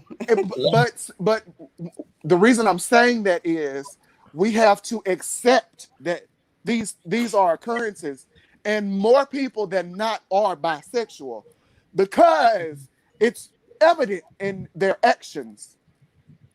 Mm-hmm. It's not something that I'm just theorizing and coming up with. It's evident in their actions. If you weren't, then why are you over here letting men suck on your dick and then you going and fucking women at the same time? So for me, we have to step out of that. And because at the end of the day, I hear women always, well, I don't want no man that's always doing this and always doing it. Well, girl, what you don't know probably will kill you, honey. Because let me tell you something. That same man that you screwing with, he going to screw with his homeboy while they playing PlayStation and while they out there on that basketball field. Know what they doing in Then the they go and finish. Go ahead. You already know what's up. But yeah, you can't be grabbing two booties. This happens more than we would admit. You're Women always say, I don't want no man that want another man. Girl, you sleeping with him now. And there is no way to know, because what does gay look like? What does it look like? Because if you look at my partner, he's gone. My partner, this man, you could never tell. See? That this was a gay man. Never be able to tell. Well, wow. Listen, this has been great. Well, wait a minute. We got a few more questions. Okay. One is, has anyone in your families ever disowned you because they found out that you were gay? Oh, listen, that is a whole situation. Okay, I'll talk about my experience. Okay, hold on. Here's my parents. I denied it for the longest. The first person that I wanted justification for was my mother. I didn't care if my daddy cared one way or another, because my daddy was always working and he was never in the house. So therefore, he was very mean to me as I was growing up, because I guess he knew, this is what my grandma told me. He knew that I was going to be gay. So he was very mean. I mean, I got beatings, whoopings, everything. So I was just like, okay. Wow. So it was a whole situation just growing up. And I was not looking for justification from him. I was looking for justification from my mother. So once I told my mother that I was gay in the event that I had to, she said, I already know. You my child. And that's what it was. And that's all I needed. I didn't care if he cared. So mothers always know, though. Yes, they do. Mothers always know. Yes, they do. Well, I wasn't disowned. It was just, I mean, they said what they said, and I said what I said. So, what is it? Most of the time, I wasn't disowned either. It just takes families. It took my family just a little bit just to, to come around and actually, accept it. And once, I heard it's a phase. But once they realized the phase ain't going away, then, they pretty much, started accepting me. It took them a little bit, to accept seeing me, with the guys. But then, I did have one of my, aunts tell me, well, she just finally just realized we're still the same people. I'm still the same person. The only thing different is what we do in the bedroom. I'm still the same, me. So I don't. Absolutely. And right now, my family, we go to family functions, we chill my family, everything, and they just all just love us to death. Amazing. That's earlier in the show, we played a clip from Boosie responding to people that had things to say to the baby about what he said. So we want to play the clip and then get your response to what Boosie had to say. Y'all ain't gonna like it. I like Boo. Everybody not with their nephew sucking dick. You can't. Everybody not with that shit. You just can't put that shit on everybody and expect it to be cool. Nas X say he won't perform naked on stage for charity. You don't fuck with him like you fuck with the baby. Be even-sided, man. Be even-sided. You don't feel that disrespect going dance naked.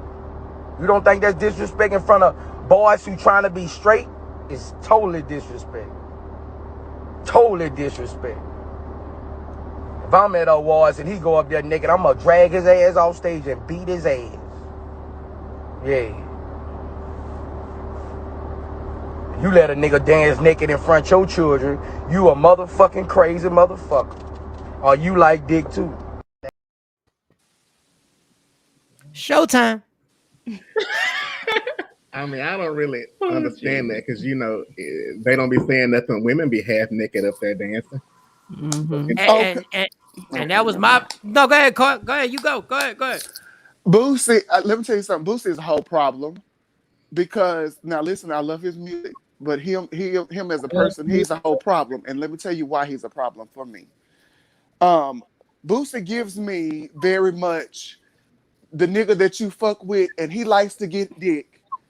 And the whole time, the whole time that he's getting it, he telling you and begging you, please don't tell nobody, please don't tell nobody, please don't tell nobody. That's what he gives me very much that. And for that simple fact that he gives me that, what he said is a problem. And the reason that it is a problem is because he's one of the ones that have a whole problem with gay people and the whole gay lifestyle and people doing whatever. This is the thing. Most of the straight men in my life, they have absolutely, even if they have a little disdain for gay people, they let it slide and they really don't spend a lot of time talking about gay people. Every time I open up my computer and Boosie's talking about something, it's usually about some gay man and what they doing and what they doing and what they saying and how they doing and what they doing and how they doing it. You the type that I could get.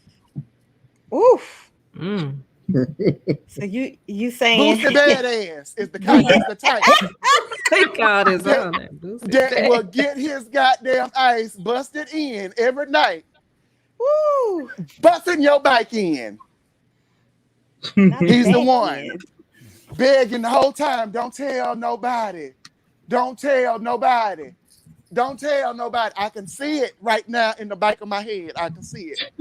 I can see it. That's Boosie. Well, you know, it came out, a video allegedly came out of the baby, and it's kind of gone viral now, saying that, you know, he was extremely drunk and that he was constantly reaching for another man's crotch and displaying a lot of gay tendencies. All right, so allegedly. Let's be clear on this. I mean, there's a lot of slander that goes on once you say something that disrespects anything from a gay culture, from black people to anything. So we got to be careful because this internet and this social media, these gangs out here, and this is why I'm not with this cancel culture stuff. These gangs out there can circumvent the truth very fast and have you looking crazy once you say something against the powers that be.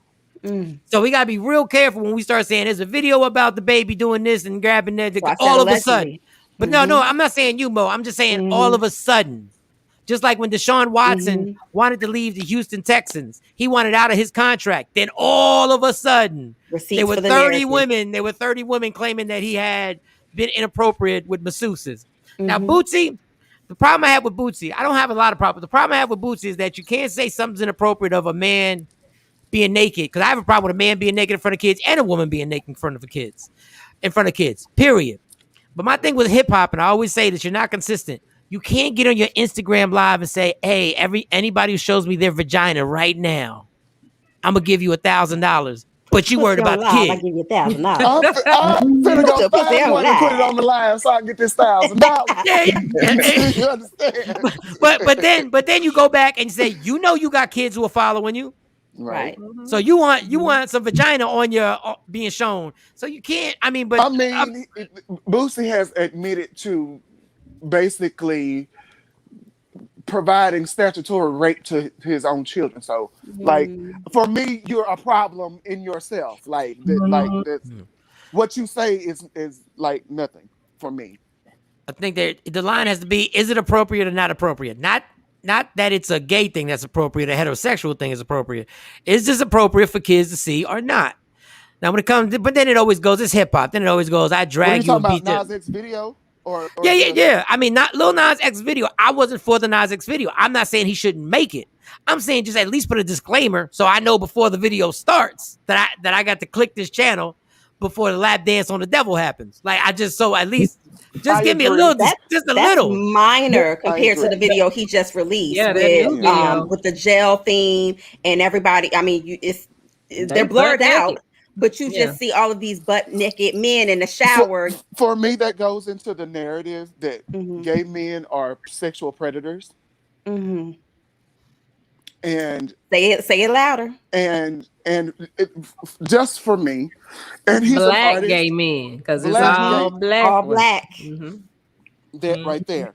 And just for me, I would prefer that he used his artistry to showcase his talent and not his sexuality.